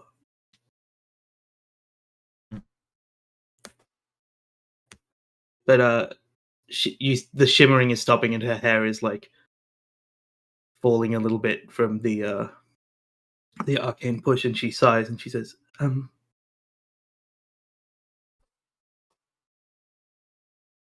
I suppose that was childish of me. And she like is rubbing her eye, really like in a way that a child does to try and avoid looking at anyone. I should have handled everything differently earlier and not gotten to this point. And everything about her is back to normal, but her fingernails are still crackling with lightning on like one hand. I would say that you are in a situation hitherto unknown for many in many centuries.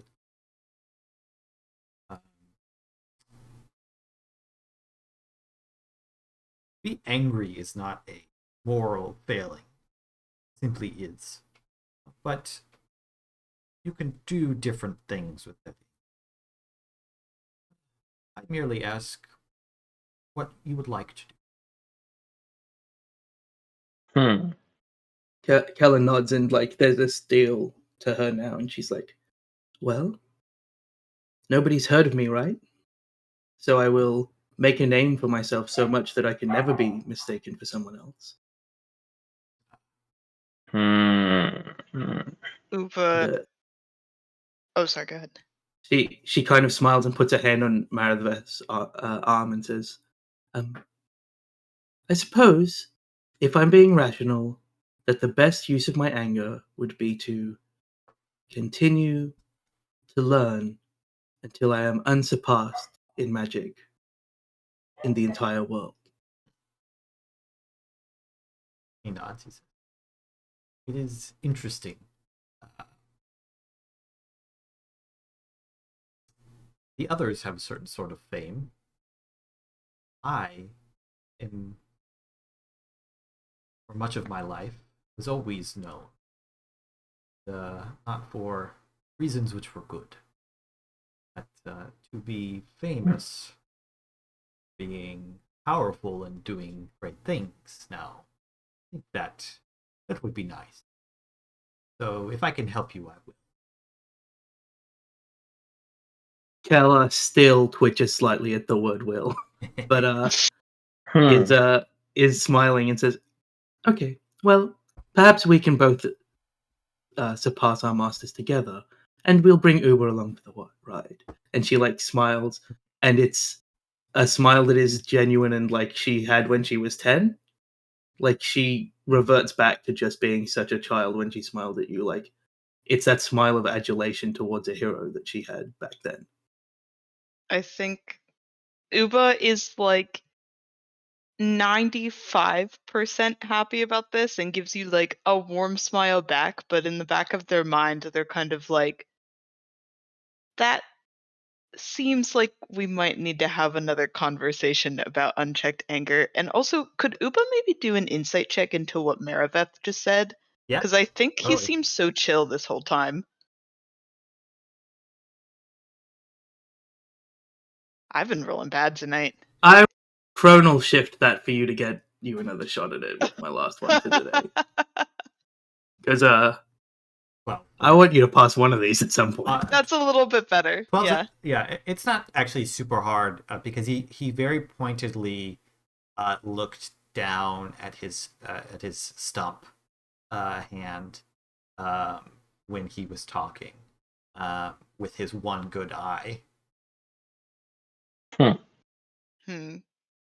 I think Uba makes a mental note of that and definitely thinks like, I might need to keep an eye on these two, but at the same time says, if we're going to make names for ourselves, we might as well start now and maybe like start walking towards the bar that we were planning on going to. as we see them like walking off, so it's like a shot from behind, we just hear Maribeth say, "You know, amongst my tribe, it was you could gain much notoriety by being the one who could drink the most dwarven whiskey. Hmm. I wonder if that holds true in these lands." Perhaps we Ella could find out. turns her nose up at it, but says, "Well, I'm sure the Lord cannot drink both of us," and like for the first time teases you about being a lord. I think we're gonna end there because I like that as an ending spot. It feels real good. Mhm. Slightly over time. Thanks everyone for playing as usual. It was a real fun session. Really liked it. Good role play in there. We'll be back next week to see what happens. Some excitement, maybe some action. We'll see what happens. But for now, bye.